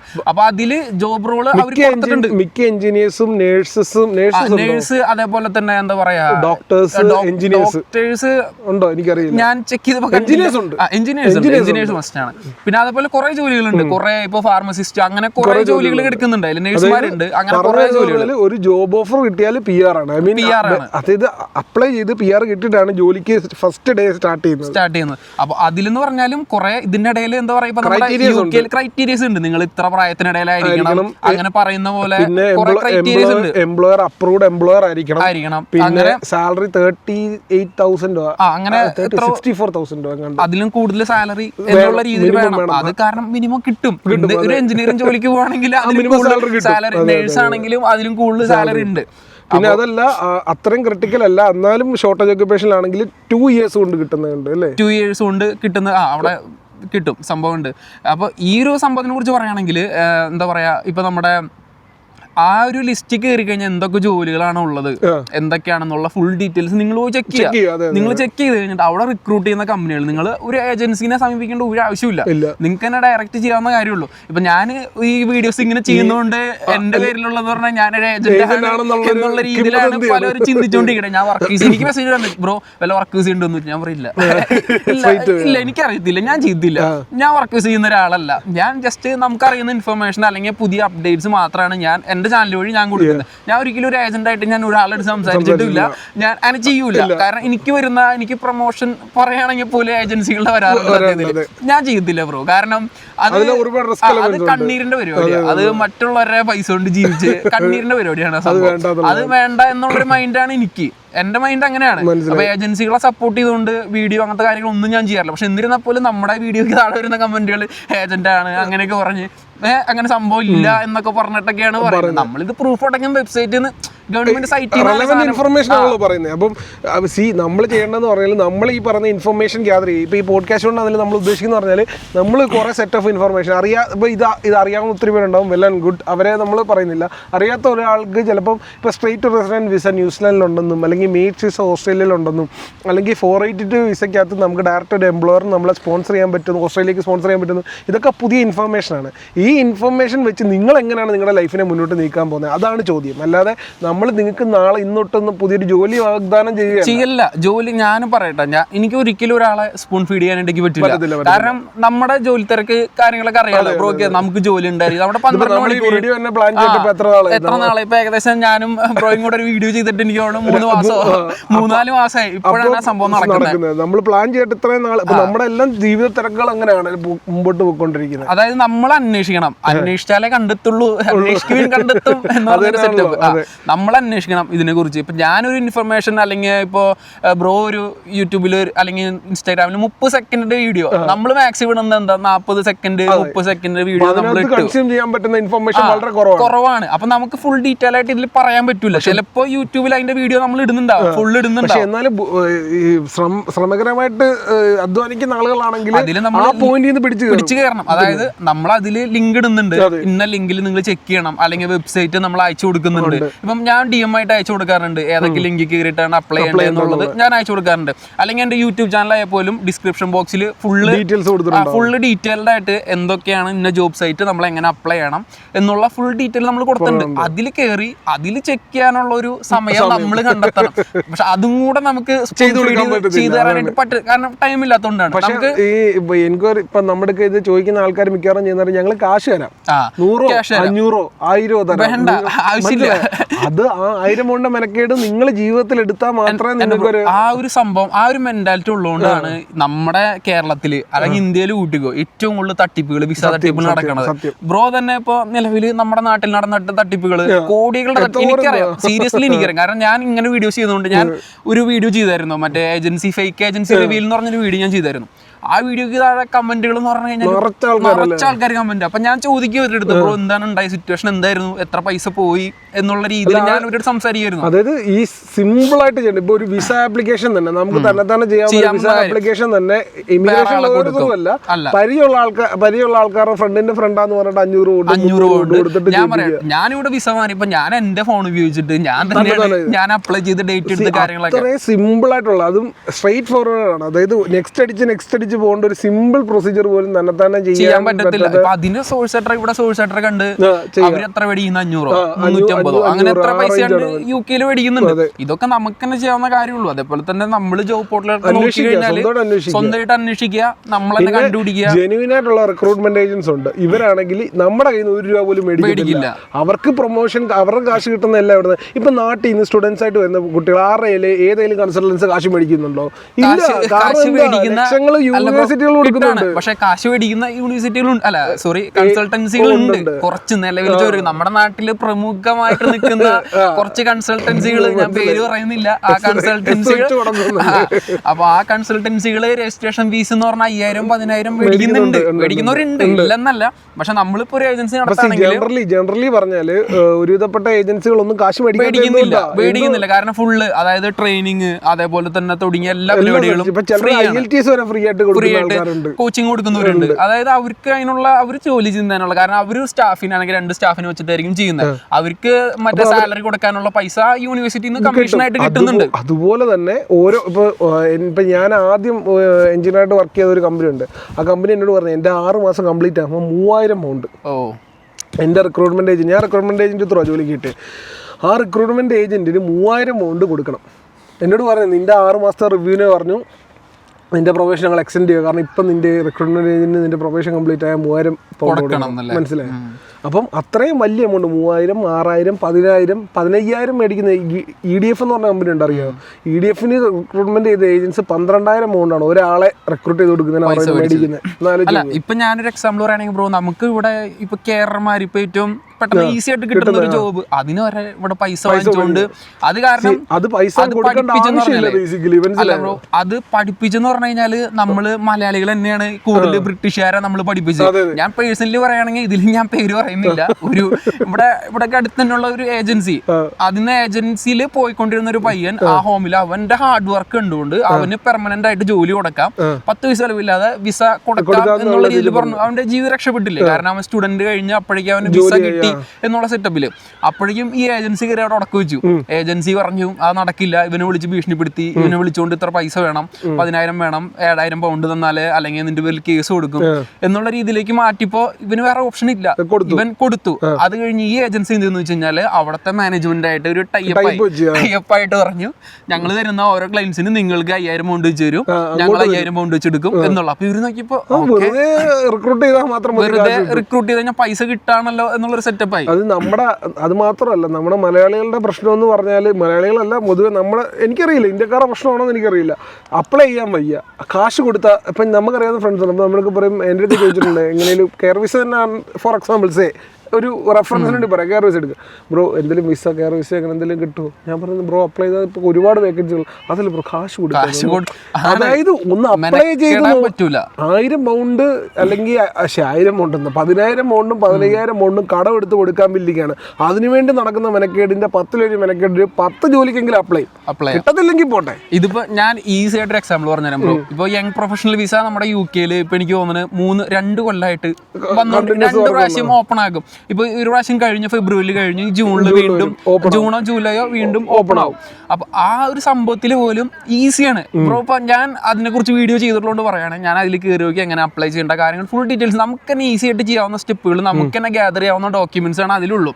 ഇതിന് വരെ ഏജൻസിക്കാർ നാട്ടിൽ ചെയ്തുകൊണ്ടിരുന്നതാണ് 5,000-10,000 മേടിച്ച് അപ്ലൈ, അതായത് കിട്ടാനായിട്ട് 1% ചാൻസ് ഉള്ള ലോട്ടറി വിസ എന്നാണ് അതിന് പറയാ.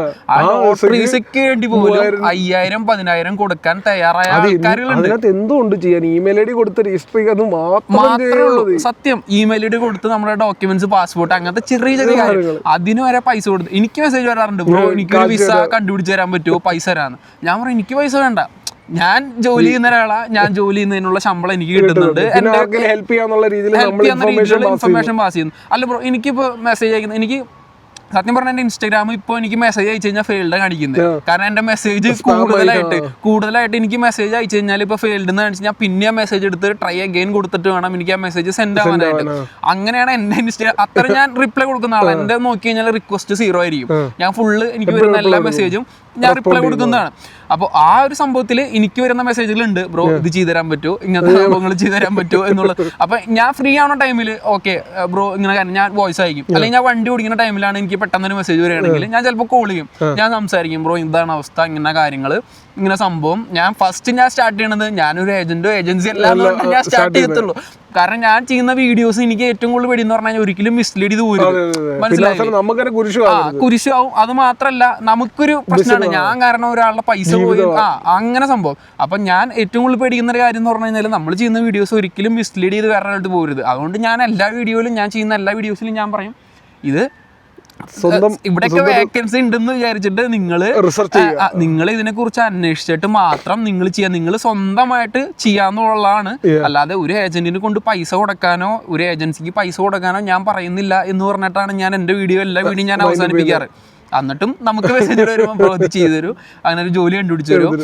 അങ്ങനെ നമ്മുടെ കയ്യിൽ ഇപ്പം നമുക്ക് അറിയുന്ന ഒരു ജോലി ഉണ്ടെങ്കിൽ പ്രശ്നമില്ല ബ്രോ. ഇപ്പം ഞാൻ റീസെന്റ് നമ്മുടെ ഇവിടെ ഒരു ശ്രീലങ്കക്കാരൻ്റെ ഒരു ഷോപ്പിൽ നമ്മുടെ ഒരു ഫ്രണ്ട് കയറിയായിരുന്നു. അങ്ങനെ അതുവഴി കയറിയായിരുന്നു. അപ്പോൾ നമുക്ക് അറിയുന്നതാണെങ്കിൽ നമുക്ക് പറഞ്ഞു കൊടുക്കുന്നതുകൊണ്ട് പ്രശ്നമില്ല. ഇപ്പൊ ഇവിടെ വേക്കൻസി, ഇപ്പൊ എന്റെ ഫ്രണ്ട് വർക്ക് ചെയ്യുന്ന ഹോമിൽ അത്യാവശ്യം വേക്കൻസികൾ ഉണ്ടായിരുന്നു. ഞാനിപ്പോ എന്റെ ഫ്രണ്ട് വേറെ ഇങ്ങനെ നടക്കുന്ന പിള്ളേരുടെ അടുത്ത് പറഞ്ഞിട്ട് അമ്മമാരവിടെ കയറിയായിരുന്നു. അപ്പൊ അതൊക്കെ പറഞ്ഞാൽ നമ്മൾ 10 പൈസയിൽ മേടിക്കുന്നില്ല. അപ്പൊ നമ്മൾ പൈസ കൊടുക്കുന്ന പരിപാടിക്ക് നമ്മൾ എതിരാണ്. ഒരു ഏജൻസി പൈസ മേടിക്കുന്ന ഒരു കാര്യത്തിന് എന്നെ പേഴ്സണലി ഞാൻ വെച്ചോളാം, ഞാൻ എതിരാണ്. അത് മാത്രമല്ല ഉടായ്പ കിട്ടാനുള്ള ചാൻസും കൂടുതലാണ്, ഭയങ്കര ഹൈ റിസ്ക് ആണ്. അപ്പൊ നമ്മൾ ഓസ്ട്രേലിയയെ കുറിച്ച് പറഞ്ഞു, ന്യൂസിലൻഡിനെ കുറിച്ച് പറഞ്ഞു, ഇനി നമുക്ക് യൂറോപ്യൻ കൺട്രീസിനെ കുറിച്ച് നോക്കാം. യൂറോപ്യൻ കൺട്രീസ് നോക്കുകയാണെങ്കിൽ ഇപ്പൊ നെതർലാൻഡ്സ്, ഇപ്പൊ നെതർലാൻഡ്സിന്റെ ഞാൻ വീഡിയോ ചെയ്ത ഭാഷ ഒരു പ്രശ്നമാവോ?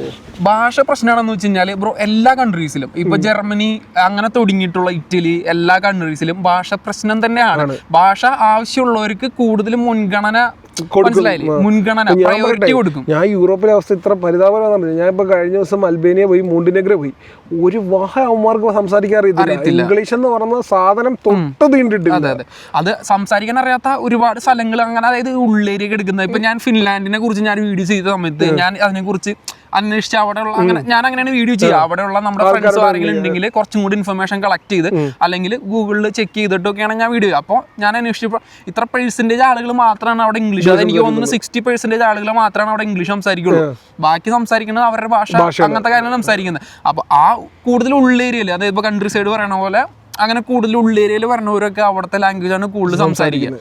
അപ്പോൾ ആ ഒരു ഏരിയ അല്ലാതെ ചൂസ് ചെയ്യുന്നവർക്കും പിന്നെ എത്ര ജോലി സാധ്യത ഇപ്പോൾ യൂറോപ്പിൽ ഉണ്ടായാൽ പോലും ഇപ്പോൾ ലാംഗ്വേജ് അല്ലാതെ ഇംഗ്ലീഷ് സംസാരിക്കുന്നവരും ഇംഗ്ലീഷ് പ്രിഫറൻസ് എന്ന് പറഞ്ഞിട്ട് ഇംഗ്ലീഷ് സംസാരിക്കുന്നവർക്കും ജോലി കിട്ടുന്ന സ്ഥലങ്ങളുണ്ട്. പക്ഷെ ചാൻസ് കുറയെന്ന് പറഞ്ഞു കഴിഞ്ഞാൽ അവിടെ ഒരു 100 ചാൻസ് ഉണ്ടെങ്കിൽ 100ൽ നിന്ന് നേരെ പകുതി 50 ആ സംഭവം ഇംഗ്ലീഷ് മാത്രം സംസാരിക്കുന്നവരാണെങ്കിൽ.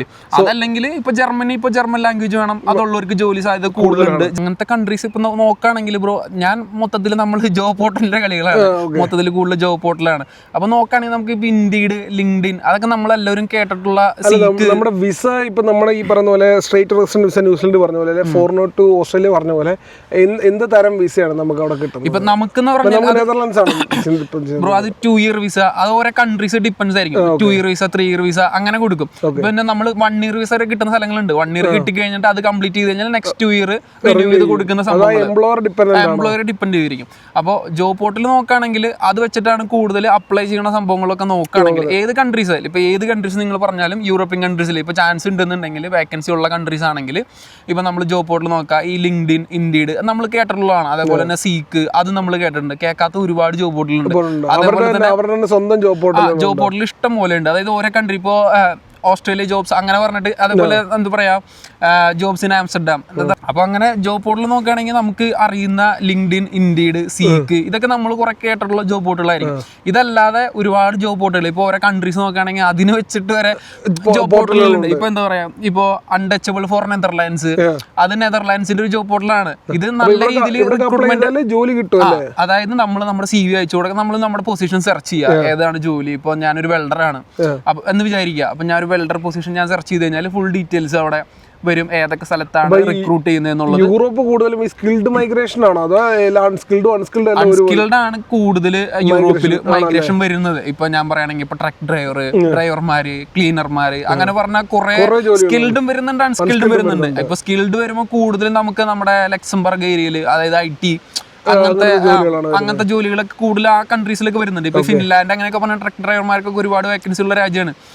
അപ്പോൾ പക്ഷേ യൂറോപ്യൻ കൺട്രിയും UK കമ്പയർ ചെയ്യുകയാണെങ്കിൽ നമുക്ക് യൂറോപ്യൻ കൺട്രീസ് ഒക്കെ ചെറിയ രാജ്യങ്ങളാണ്. അതായത് വേക്കൻസികൾ കുറയും, എന്നാലും വേക്കൻസികളുണ്ട്. പക്ഷെ ഇവിടെയൊക്കെ അപേക്ഷിച്ച് നോക്കുമ്പോൾ കുറവാണ്. പിന്നെ ഭാഷയുടെ ഒരു പരിമിതികളും ഉണ്ട്. ഇവിടെ ഇപ്പോൾ ഉള്ള എല്ലാവരും ഇംഗ്ലീഷ് സംസാരിക്കുന്ന ആൾക്കാരാണ്. ഇംഗ്ലീഷ് സംസാരിക്കാത്ത ആൾക്കാർ പുറത്തുനിന്ന് വന്ന നമ്മളെപ്പോലെയുള്ള ഈ റൊമേനിയൻസും ഇന്ത്യൻസും അതേപോലെയുള്ള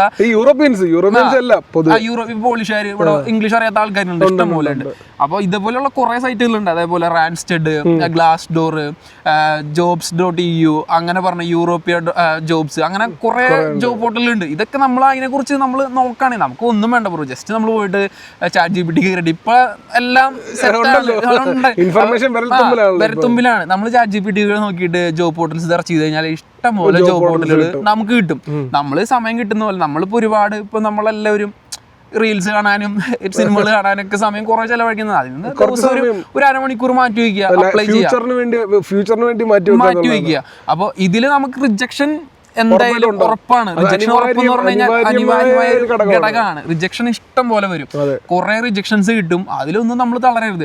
ഞാനിപ്പോ ഇത് നടക്കില്ല എന്ന് പറയുന്ന ആൾക്കാരുടെ അടുത്ത് ഞാൻ പറയാനുള്ള, ഞാൻ ഇത്ര കോൺഫിഡന്റ് ആയിട്ട് ഇതിനെ കുറിച്ച് സംസാരിക്കുന്നുണ്ടെങ്കിലും, അല്ലെങ്കിൽ എനിക്ക് ഒരുപാട് നെഗറ്റീവ് തെറിവിളിയൊക്കെ എന്റെ വീഡിയോക്ക് താഴെ വന്നിട്ടുണ്ട്, ഇഷ്ടം പോലെ വന്നിട്ടുണ്ട്. ഞാൻ പക്ഷെ ഇത്ര കോൺഫിഡന്റ് ആയിട്ട് ഞാൻ വീഡിയോ ചെയ്യണത് എന്തുകൊണ്ടാന്ന് വെച്ച് കഴിഞ്ഞാല്, ഞാൻ തന്നെ ഒരു വീഡിയോ ചെയ്തിട്ട് എന്താ പറയാ, ഒരു ഇന്റർവ്യൂ നടത്തിയിട്ടുണ്ടായിരുന്നു ഒരു പയ്യന്റെ, ജർമ്മനിക്ക് പോയ പയ്യന്റെ. ആ പയ്യന്റെ 41ാമത്തെ ആപ്ലിക്കേഷനിലാണ് അവന് കിട്ടുന്നത്, ജർമ്മനിക്ക് പോകുന്നു. ഇപ്പൊ നല്ല സാലറിയിൽ ജോലി ജർമ്മനിയിൽ ജോലി. ഞാൻ എന്റെ വൈഫിനോട് പറയാനുള്ള കാര്യം, നമ്മൾ ഓരോ ഡോറുകൾ മുട്ടുവാണ്. നമ്മളിപ്പോ 1ാമത്തെ ഡോർ മുട്ടി കിട്ടിയില്ല, 49ാമത്തെ ഡോർ മുട്ടി കിട്ടിയില്ല, 95ാമത്തെ ഡോർ മുട്ടി കിട്ടില്ല, ചിലപ്പോൾ 96ാമത്തെ ഒറ്റ ഡോറായിരിക്കും. ആ ഒരൊറ്റ ഡോർ തുറന്ന ലൈഫ് പിന്നെ തിരിഞ്ഞു നോക്കണ്ട. ചിലപ്പോ നമ്മൾ ആ ഡോർ എത്ര കാലം മുന്നേ നമ്മൾ തിരിച്ചു വരും. നമുക്ക് കിട്ടുന്ന ആദ്യത്തെ ഒരു ജോലി, ആ ഒരു ജോലിയിൽ നിന്ന് പിന്നെ ലൈഫ് മുന്നോട്ട് നല്ല, പിന്നെ പറയുന്ന എല്ലാ പഴയ പഴങ്കഥ, ഏതാ പണ്ട് ഞാൻ എന്തോരം അപ്ലൈ ചെയ്താണെന്ന് പറയുന്ന പോലെ. പക്ഷെ അതാണ് നമ്മൾ അപ്ലൈ ചെയ്തുകൊണ്ടിരിക്കുക എന്നുള്ളതാണ്, മടുക്കാതെ. അതാണ് ഇതിനകത്ത് കീ പോയിന്റ്. പിന്നെ യൂറോപ്പിനെ കുറിച്ച് പ്രത്യേകിച്ച് എടുത്തു പറയുമ്പോൾ പറയാതിരിക്കാൻ പറ്റാത്ത ഒരു രാജ്യമാണ് അയർലൻഡ് എന്ന് പറയുന്നത്. അയർലൻഡ്. അപ്പൊ അയർലൻഡിനെ കുറിച്ച് എന്താണ്? അയർലൻഡിൽ എന്ന് പറഞ്ഞു കഴിഞ്ഞാൽ കഴിഞ്ഞ 2024 ഒരുപാട് വേക്കൻസികൾ വന്നിട്ടുണ്ടായിരുന്നു. അയർലൻഡിൽ വന്നിട്ടുണ്ടായിരുന്നു. അതിൽ ഒരുപാട് പേർക്ക് ജോലിയും കിട്ടിയിട്ടുണ്ട്. അയർലൻഡിലോട്ട് ജോലി കിട്ടിയിട്ടുണ്ട്. ഇപ്പൊ ഞാൻ വീഡിയോ ചെയ്യുന്നതിന്റെ, ഇപ്പൊ നമ്മുടെ വീഡിയോ എനിക്കറിയാം കുറച്ച് ഇൻഫർമേഷൻ അയർലൻഡിനെ കുറിച്ച് പറയട്ടെ. അതായത് ഇപ്പൊ ബ്രോ പറയുന്നത് ഞാനിപ്പോ അറിയാവുന്നതുകൊണ്ട് പറയാണ്, അയർലൻഡ് എന്ന് പറയുന്നത് 21 മാസം കൊണ്ട് ക്രിട്ടിക്കൽ ഷോർട്ടേജ് ഒക്യുപ്പേഷൻ ലിസ്റ്റിലുള്ള ആളുകളാണെങ്കിൽ, എഞ്ചിനീയേഴ്സ് ആണ് കൂടുതലും ഉള്ളവർക്കാണെങ്കിൽ 2 വർഷത്തേക്ക് നമുക്ക് സെൽഫ് സ്പോൺസേർഡ് വിസ കിട്ടും. വിസ. അതായത് നമുക്കൊരു ജോബ് ഓഫർ കിട്ടുവാണെങ്കിൽ 38,000 euro എങ്കിലും സാലറി ഉണ്ട്. 38,000 euro അതിപ്പോൾ 42,000 ആക്കിയെന്ന് പറയുന്നു. എന്നാലും അത് കൺവേർട്ട് ചെയ്ത് വരുമ്പോൾ ഒരു 33,000 പൗണ്ടാണ്. അതൊക്കെ കിട്ടാവുന്ന ജോലിയാണ്. കാരണം UK-ക്കാളിലും ഹൈലി പെയ്ഡ് ആയിട്ടുള്ള കൺട്രിയാണ് അയർലൻഡ്. അയർലൻഡിൽ ആ സാലറി ഉള്ള ഈ പറയുന്ന എഞ്ചിനീയേഴ്സ് കൂടുതലും വേക്കൻസികളുള്ള ഇതാണെങ്കിൽ അവർക്ക് 2 വർഷത്തെ വിസ കിട്ടും. അത് സെൽഫ് സ്പോൺസേഡ് ആണ്. ആ വിസയിൽ അവിടെ ചെന്നാൽ 21 മാസത്തിനുള്ളിൽ PR അപ്ലൈ ചെയ്യാൻ പറ്റും. അങ്ങനെ ഒരുപാട് ഓപ്ഷൻസ് ഉണ്ട്. ഒരുപാട് ഓപ്ഷൻസ് ഇപ്പോൾ യൂറോപ്യൻ കൺട്രീസ് നോക്കുകയാണെങ്കിൽ ഇപ്പൊ നമ്മുടെ UK-യിലുണ്ട്. ഇപ്പൊ നമുക്ക് എല്ലാവർക്കും നല്ലൊരു ഓപ്ഷൻ തന്നെയാണ് മറ്റേ യങ് പ്രൊഫഷണൽ വിസ വഴി UK ഗവൺമെന്റ് കൊടുത്തത്. 3000 പേർക്ക് വിസ കിട്ടാന്ന് പറഞ്ഞാൽ അങ്ങനെ വന്ന് സ്പോൺസർഷിപ്പ് കിട്ടി ഒത്തിരി പേരുണ്ട് കേട്ടോ. എനിക്കറിയാവുന്ന ആൾക്കാർ എനിക്കറിയുന്ന ഫ്രണ്ട്സ് ഉണ്ട്. എന്റെ വർക്ക് ചെയ്തെന്ന് പറഞ്ഞാൽ ഞങ്ങൾ അങ്ങനെ ട്രാവലൊക്കെ ചെയ്യുമ്പോൾ കണ്ടുമുട്ടി അങ്ങനെ ഫ്രണ്ട്സ് ആയ ഒരുപാട് ആൾക്കാരുകൾ എനിക്കുണ്ട്. അങ്ങനെ ഫ്രണ്ട്സ് ഉണ്ട്. അപ്പോൾ യൂറോപ്യൻ കൺട്രീസിൽ നമ്മൾ ഏത് ജോബിന് അപ്ലൈ ചെയ്യുമ്പോൾ ഇപ്പോൾ ഏത് കൺട്രി ആയിക്കോട്ടെ, ഞാൻ ഇന്ന കൺട്രി നല്ല കൺട്രി ആണെന്ന് പറഞ്ഞ് ഞാൻ ഒരിക്കലും പ്രിഫറൻസ് ഞാൻ പ്രൊമോട്ട് ചെയ്യുന്നില്ല. പക്ഷെ അങ്ങനെ അല്ലെങ്കിൽ പോലും ഇപ്പൊ ഏത് കൺട്രീസ് ആയാലും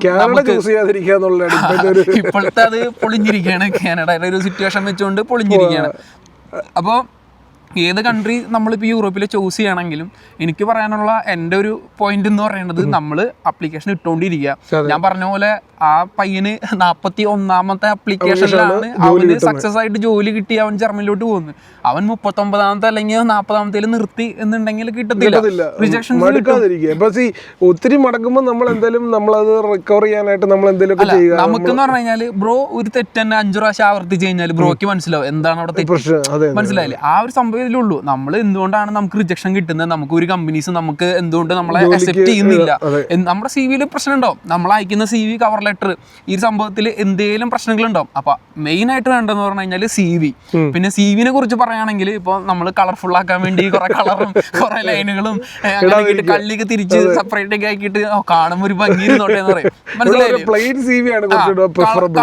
കളർ ഇരുന്നോട്ടെ എന്ന് പറഞ്ഞാൽ ഭംഗിയിലിരിക്കട്ടെ, കളർഫുൾ ആകട്ടെ എന്ന് പറഞ്ഞിട്ട് ഒരു CV അങ്ങോട്ട് അയക്കും. അങ്ങനെയാണ് മെയിൻ ആയിട്ട് CV ഉണ്ടാക്കി അയക്കും. CV ഒപ്റ്റിമൈസ് ചെയ്യുക എന്ന് പറയുന്നത് വളരെ ഇമ്പോർട്ടൻ്റ് ആയിട്ടുള്ള കാര്യമാണ്. കാരണം ഈ മിക്ക കമ്പനികളും ഇപ്പൊ പുതിയ AI കൂടെ വന്ന സ്ഥിതിക്ക് ഒരു 99% ജോലികളും ഡയറക്റ്റ് HR എടുക്കാൻ പോകുന്നില്ല. അതാണ് ഞാൻ പറയാൻ വന്നൊരു പോയിന്റ്. അതാണ് അതായത് ഇപ്പൊ പണ്ട് കാലത്ത് എന്ന് പറഞ്ഞാൽ CV അയക്കുന്നു. ഇപ്പൊ ബ്രോ ഒരു എംപ്ലോയി ആണെന്ന് വിചാരിച്ചു കഴിഞ്ഞാൽ ഞാൻ ബ്രോയ്ക്ക് CV അയക്കുന്നു. ബ്രോയ്ക്ക് ഒരു 100 CV എന്നാലും ബ്രോ 10 ദിവസം കൊണ്ട് ആ CV ചിലപ്പോൾ നോക്കി മൊത്തം തീർക്കും. അപ്പൊ ബ്രോയാണ് നോക്കുന്നത്. മനസ്സിലായില്ലേ? കളർഫുൾ ആണെങ്കിലും പ്രശ്നമില്ല, കള്ളികൾ ഉണ്ടെങ്കിലും അലൈൻമെന്റ് കറക്റ്റ് അല്ലെങ്കിലും പ്രശ്നമില്ല. പക്ഷെ ഇപ്പൊ മൊത്തം കമ്പ്യൂട്ടറാണ്. മനസ്സിലായില്ലേ? അപ്പൊ ഞാൻ ഒരു ജോബ് പൊസിഷൻ, അതിനൊരു പേര് പറയുന്നത് എന്താണ്, ATS ഫ്രണ്ട്ലി CV. അപ്പോൾ അതായത് ഇപ്പൊ ഒരു ജോബ് പൊസിഷനിൽ വേക്കൻസി ഇപ്പൊ 20 വേക്കൻസി ആണെന്ന് വിചാരിക്കുക. അതിൽ 200 ആൾക്കാരായിരിക്കും അപ്ലൈ ചെയ്യുന്നത്. ഈ 200 ആൾക്കാരുടെ CV ഒറ്റയടിക്ക് എംപ്ലോയി നോക്കത്തില്ല. ഒറ്റ ജോലി വേക്കൻസിയിൽ 1000 പേര് അപ്ലൈ ചെയ്തു. അപ്പൊ മൊത്തത്തില് എംപ്ലോയിക്ക് നോക്കാനായിട്ട് പറ്റത്തില്ല. അപ്പൊ സിമ്പിൾ ആയിട്ടുള്ള എക്സാമ്പിൾ ആണ് പറയുന്നത്. അത് സംഭവം എന്ന് പറഞ്ഞു കഴിഞ്ഞാൽ കമ്പ്യൂട്ടർ റീഡ് ചെയ്തിട്ട് ആ CV ചൂസ് ചെയ്യുന്ന CVs, അതായത് ക്വാളിഫൈഡ് ആയിട്ടുള്ള CVs അവരിലേക്ക് മാച്ച് ചെയ്യും. അതായത് നമുക്ക് നമ്മുടെ ജോബ് ഡിസ്ക്രിപ്ഷനിലും നമ്മുടെ CV-യിലുള്ള കീവേഡുകൾ എത്രത്തോളം സിമിലർ ആണ് അല്ലെങ്കിൽ എത്രത്തോളം അലൈൻഡ് ആണെന്ന് നോക്കിയിട്ട് ടോപ്പ് 20 CVs ആയിരിക്കും HR എടുക്കുക കൊടുക്കുന്നത്. അതായത് അല്ലെങ്കിൽ 90% എബോവ് മാച്ച് ഉള്ള അല്ലെങ്കിൽ 95% എബോവ് മാച്ച് ഉള്ള CV ആണ്. നമ്മൾ ഷോപ്പ് ചെയ്യുമ്പോൾ നമ്മൾ ബിലോ 5 ഉണ്ട്, ബിലോ 10 ഉണ്ടെന്നൊക്കെ പറഞ്ഞ് നമ്മൾ ഇടുന്നത് പോലെ അവർക്ക് സോർട്ട് ചെയ്തെടുക്കാൻ പറ്റും അതിനകത്തുനിന്ന്. കാരണം അവരുടെ സോഫ്റ്റ്വെയറിനകത്തുനിന്ന് അവർക്ക് CV സോർട്ട് ചെയ്തെടുക്കാൻ പറ്റും. അപ്പൊ അതുകൊണ്ട് നമ്മൾ CV-യിൽ മിസ്റ്റേക്ക് ചെയ്ത് കഴിഞ്ഞാൽ പിന്നെ നമ്മൾ 100 അല്ല 150 അപ്ലൈ ചെയ്താലും ഒരു കാര്യമില്ല. അത് മാത്രമല്ല ATS ഫ്രണ്ട്ലി ആയിട്ടാണ്. ഇപ്പൊ എല്ലാ കോളം ഒരുപാട് ടേബിളും കോളം ഒക്കെ ഉണ്ടെങ്കിൽ ATS ഫ്രണ്ട്ലി ആവത്തില്ല. അതായത് റീഡ് ചെയ്യത്തില്ല, കമ്പ്യൂട്ടർ റീഡ് ചെയ്യാത്ത CV റിജക്ഷൻ ആണ്. CV റീഡ് ചെയ്യാൻ പറ്റില്ല എന്നുണ്ടെങ്കിൽ അത് റിജക്ഷനിലോട്ട് പോകത്തുള്ളൂ. അത് ഒരിക്കലും എംപ്ലോയിയുടെ. ഇതെല്ലാം നമ്മൾ പറയുന്ന ഫസ്റ്റ് ജോലികൾ, സെക്കൻഡ് ജോലികളൊക്കെ അപ്ലൈ ചെയ്യുമ്പോഴാണ്. ഒരു 5 വർഷം എക്സ്പീരിയൻസ് ആയി കഴിഞ്ഞിട്ട് അപ്ലൈ ചെയ്യുമ്പോൾ നമ്മൾ വളരെ എന്താ പറയുന്നത് സീനിയർ റോളിലേക്കായിരിക്കും അപ്ലൈ ചെയ്യുന്നത്. അന്നേരം ഈ ആപ്ലിക്കേഷൻ 2000 ആപ്ലിക്കേഷൻ ഒന്നും കാണത്തില്ല. അന്നേരം 3-4 കാണത്തുള്ളൂ. അന്നേരം നിങ്ങൾ എങ്ങനെ വെച്ചാലും കുഴപ്പമില്ല. പക്ഷെ ഫസ്റ്റ് ജോലിയിലേക്ക് ലാൻഡ് ചെയ്യുക എന്ന് പറയുന്നത് CV ചെയ്യുമ്പോൾ എപ്പോഴായാലും കളർഫുൾ ആയിട്ടുള്ള CV ഇറക്കാൻ പാടില്ല എന്നുള്ളതാണ് മെയിൻ. ഇപ്പൊ നമ്മൾ ചെയ്യുന്ന ഇപ്പൊ ഇച്ചിരി എക്സ്പീരിയൻസിലൊക്കെ ആയി കഴിയുമ്പോൾ ഞാൻ IT കാർഡ് ഒക്കെ CV ഇതിൽ കണ്ടിട്ടുണ്ട്, ലിങ്ക്ഡിനിൽ. അപ്പോൾ അവർ ചെയ്ത പ്രൊജക്റ്റുകളൊക്കെ വലിയ ടാബ്ലർ കോളത്തിനകത്തൊക്കെ നിറച്ച് 12 പേജുള്ള CV ഒക്കെ അവർ ഉണ്ടാക്കി വെച്ചിട്ടുണ്ട്. അവർക്കത് കുഴപ്പമില്ല. കാരണം അവർ 15 വർഷം എക്സ്പീരിയൻസ് ഉള്ള ആൾക്കാരായിരിക്കും.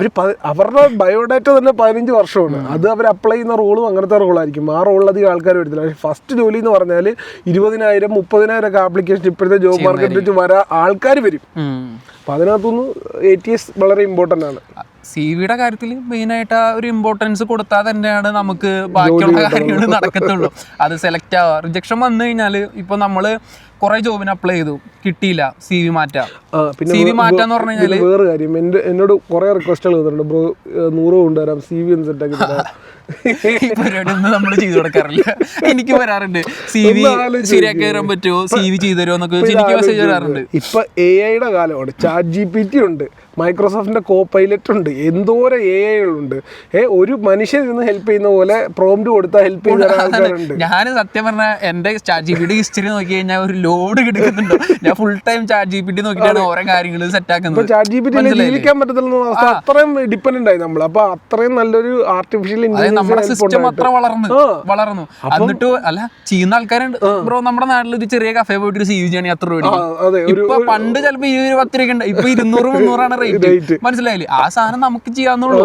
ഞാൻ വേണമെങ്കിൽ ഈ ഫോണിൽ ഞാൻ ഒരു CV ഉണ്ടാക്കും. മനസ്സിലായി, ഉണ്ടാക്കാൻ പറ്റുന്നതാണ് നമുക്ക്. ജസ്റ്റ് ഒരു 4 സെന്റൻസ് ഉള്ള ഒരു പ്രോംപ്റ്റ് കൊടുത്താൽ 3 പേജുള്ള CV ഉണ്ടാക്കി. പിന്നെ നമ്മള് ഈ ജോബില് സിമ്പിൾ ആയിട്ടുള്ള ഒരു സ്റ്റെപ്പ്, അതായത് ഒരു ഹാക്ക് പോലെ ഞാൻ പറഞ്ഞുതരാം. അതായത് നമ്മൾ ജോബിന് അപ്ലൈ ചെയ്യുന്ന സമയത്ത് ഇപ്പൊ നമ്മളൊരു പോർട്ടലിൽ കയറി, ജോബ് പോർട്ടലിൽ കയറിയിട്ട് ജോലി നോക്കുമ്പോൾ അതിൽ എഴുതിയിട്ടുണ്ടാവും എന്താണ് പൊസിഷൻ എന്ന സംഭവം, കാര്യങ്ങൾ കൊടുത്തിട്ടുണ്ടാവില്ല. ആ സാധനം നേരെ കോപ്പി ചെയ്യുക, നമ്മുടെ CV കൊണ്ടുപോവാ, ChatGPT കൊണ്ടുപോവാ, മാറ്റുക, നമ്മുടെ CV കൊണ്ടുപോവാ, പേസ്റ്റ് ചെയ്യുക. ATS ഒപ്റ്റിമൈസ് ചെയ്ത് തരിക, കീവേഡ്സ് മാച്ച് ചെയ്ത് തരിക. അപ്പോൾ AI തന്നെ കീവേഡ്സ് മാച്ച് ചെയ്ത് തരും. ഇതിനകത്ത് CV-ക്കകത്ത് ഒരിക്കലും നമുക്ക് ഈ പറഞ്ഞ പോലെ AI-യുടെ പ്രസൻസോ അല്ലെങ്കിൽ മറ്റേ നോക്കേണ്ട ആവശ്യമില്ല.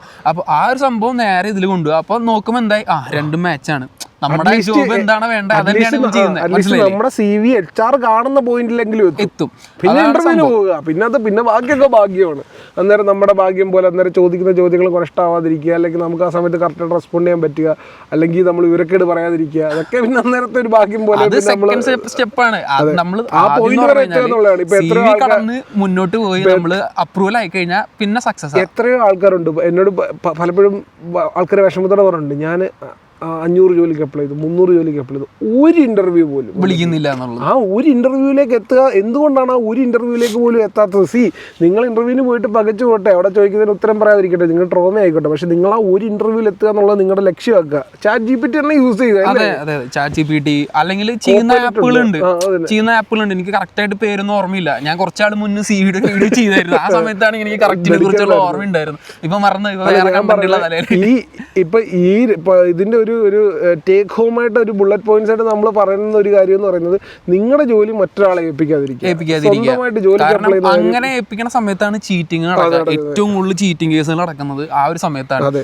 നിങ്ങളെ കൊണ്ട് പറ്റുന്നത് ഇപ്പൊ നിങ്ങൾക്ക് ഇപ്പൊ ഒരു ജോലിക്ക് അപ്ലൈ ചെയ്തിട്ട് നിങ്ങൾക്ക് കിട്ടി, CV നിങ്ങളുടെ സെലക്ട് ആയി, ബാക്കിയുള്ള സ്റ്റെപ്പുകളൊക്കെ നിങ്ങൾക്ക് തന്നെ ചെയ്യാൻ പറ്റും.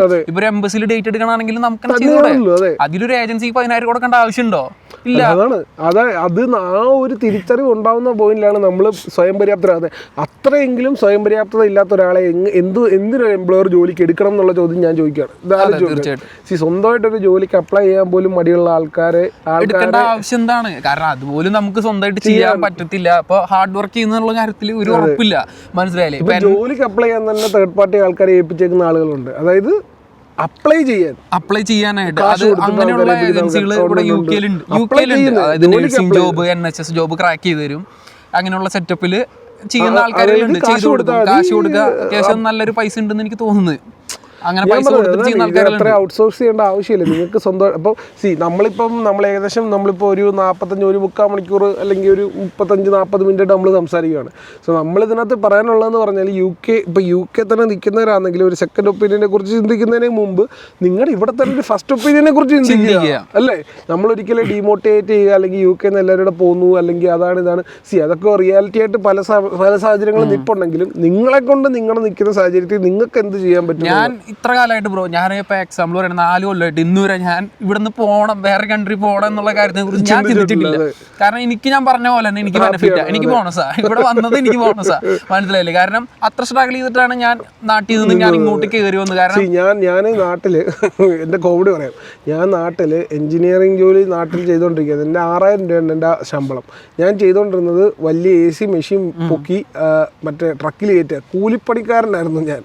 6,000 രൂപയ്ക്ക് പേര് എഞ്ചിനീയർ ആയിരുന്നു. പക്ഷേ ഞാൻ അത് കഴിഞ്ഞിട്ട് ഞാൻ ഇവിടെ വന്നിട്ട് ഞാൻ 2 കൊല്ലം എൻ്റെ ഇനീഷ്യ കാലങ്ങളെല്ലാം ഞാൻ പല ജോലികൾ ചെയ്തു. കെയറായിട്ട് പോയിട്ടുണ്ട്, എല്ലാ ജോലി. പക്ഷെ അതെല്ലാം ഞാൻ ഹാപ്പി ആയിട്ട് ചെയ്യുന്നത് നമുക്ക് അതിനനുസരിച്ചുള്ള ഒരു വരുമാനം കിട്ടുന്നുണ്ട് നമുക്ക്. കാരണം ഇവിടെ ഇപ്പൊ പറയുകയാണെങ്കിൽ ടാക്സ് അടയ്ക്കണം, അത് അടയ്ക്കുന്നത്, എന്നാലും നമുക്കൊരു വരുമാനം ഇവിടെ കിട്ടുന്നുണ്ട്. അതല്ല ബ്രോ, അതിലും കൂടുതൽ എന്ന് പറഞ്ഞു കഴിഞ്ഞാൽ ബ്രോക്ക് ഇപ്പൊ ഒരു ആവശ്യം വന്നു, ഒറ്റയടിക്ക് 10 ലക്ഷത്തിന്റെ ആവശ്യം വന്നു. ബ്രോക്ക് ആ 10 ലക്ഷം ചിലപ്പോൾ 2 ദിവസം കൊണ്ട് UK സെറ്റ് ആക്കാൻ പറ്റില്ല.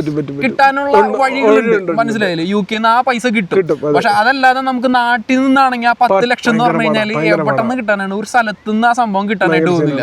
അപ്പൊ നമ്മള് ഏറെക്കുറെ ഇപ്പൊ നമ്മൾ ഒരുപാട് രാജ്യങ്ങളെ കുറിച്ച് സംസാരിച്ചു, ഇനി ഒരുപാട് കാര്യങ്ങൾ പറയാനുണ്ട്. പക്ഷെ എന്നാലും നമ്മളിപ്പം അസഫ്നോ നമ്മൾ ഈ പോയിന്റ് വെച്ച് നമ്മൾ അതിന്റെ ചെയ്യുവാണ് അല്ലേ. നമുക്ക് കൂടുതൽ ആളുകൾ ഇതിനെ കുറിച്ച് വേറെ കുറച്ചുകൂടെ കൺട്രീസിനെ കുറിച്ച് ആഗ്രഹിക്കാൻ എന്തെങ്കിലും ഡൗട്ട് ഉണ്ടെങ്കിൽ കമന്റ് ആയിട്ട് ചെയ്ത് കഴിഞ്ഞാൽ നമുക്ക് അതിനെ കുറിച്ച് അടുത്തൊരു പോഡ്കാസ്റ്റ് ആയിട്ട് ഇതിന്റെ ചെയ്യാം. ഗ്ലെന്നിന്റെ ചാനലിന്റെ ലിങ്ക് ഞാൻ ഡിസ്ക്രിപ്ഷനിൽ കൊടുത്തേക്കാം. അപ്പം ഇതുപോലത്തെ കൂടുതൽ ഇൻഫർമേഷൻ, അതായത് ഇൻഡിവിജ്വൽ ഇൻഫർമേഷൻ അറിയണമെങ്കിൽ ഗ്ലെന്നിന്റെ ചാനലും ചെക്ക്ഔട്ട് ചെയ്യാൻ പറ്റും. അപ്പം എന്താണ് ഒന്ന് കൺക്ലൂഡ് ചെയ്യാനായിട്ട് പറയാനുള്ളത്? കൺക്ലൂഡ് ചെയ്യുമ്പോൾ ഞാൻ ഇപ്പൊ നമ്മൾ ഇതിൽ പറഞ്ഞുകൊണ്ടിരുന്ന പോയിന്റുകൾ തന്നെ ഞാൻ ഇപ്പോൾ ലാസ്റ്റ് ഒരു പോയിന്റ് ആയിട്ട് പറയുകയാണെങ്കിൽ, നമ്മൾ തളരാതെ നമ്മൾ വീണ്ടും CV അയച്ചുകൊണ്ടിരിക്കുക. നമ്മളിപ്പോൾ റിജക്ഷൻ വരും, സ്വാഭാവികമാണ്. അത് നമ്മുടെ ലൈഫിലെ എൻഡ് പോയിന്റ് ഒന്നുമല്ല, അത് ജസ്റ്റ് ഒരു സ്റ്റാർട്ടിംഗ് പോയിന്റ് ആയിട്ട് മാത്രം എടുക്കാം. പിന്നെ നമ്മൾ അപ്ലൈ ചെയ്തുകൊണ്ടിരിക്കുക, കുറെ ജോബിന് നമ്മൾ അപ്ലൈ ചെയ്യുക, മാറ്റി അപ്ലൈ ചെയ്യുക, CV മാറ്റുക.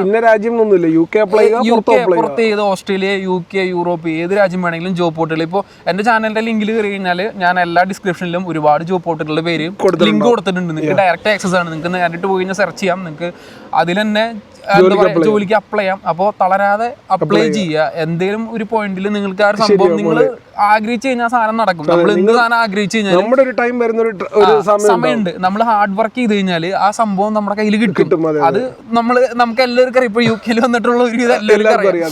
അപ്പൊ ആ ഒരു സമയത്ത് ഇത് എഫേർട്ട് ഉണ്ടെങ്കിൽ അതിന് റിസൾട്ട് ഉള്ളൂ. പിന്നെ ഒരിക്കലും ഒരു ഏജൻസിയും കൊണ്ടുപോയിട്ട് അനാവശ്യമായിട്ട് പൈസ കൊടുത്ത് നിങ്ങൾ കളയാതിരിക്കുക. പരമാവധി കാര്യങ്ങൾ നിങ്ങൾ തന്നെ ചെയ്യുക. ഇപ്പൊ ഒരു 100 രൂപ കൊടുത്ത് ഒരു CV ചെയ്യണത് നിങ്ങൾക്ക് നിങ്ങളുടെ ഫോണിൽ നിങ്ങൾ നെറ്റ് കയറ്റണതാണ്, നിങ്ങൾക്ക് ചെയ്യാവുന്നൊരു സംഭവമുള്ളൂ. അപ്പോൾ അങ്ങനെയുള്ള ചെറിയ കാര്യങ്ങൾ നമ്മളാണ് ഈ ഏജൻസികളെ വളം വെച്ച് കൊടുക്കുന്നത്. മനസ്സിലായില്ലേ? ചീറ്റിങ്ങിന് നമ്മൾ തല വെച്ച് കൊടുക്കുകയാണ്, അല്ലാതെ അവരല്ല നമ്മളെ ചീറ്റ് ചെയ്യുന്നത്. വിഷമം പറയാണ് 2 ലക്ഷം പോയി 3 ലക്ഷം പോയി എന്നുള്ളത്. ഇപ്പോ ഞാൻ പറയുന്നത് സ്വയം നിങ്ങളുടെ സ്വന്തം കാര്യത്തിന്, നമ്മുടെ സ്വന്തം കാര്യത്തിന് വേണ്ടി നമ്മൾ തന്നെ ഇറങ്ങിത്തിരിക്കാനുള്ള ഫസ്റ്റ് സ്റ്റെപ്പെങ്കിലും നിങ്ങൾ ചെയ്താലേ നിങ്ങളുടെ ജീവിതം ബെറ്റർ മാറത്തുള്ളൂ.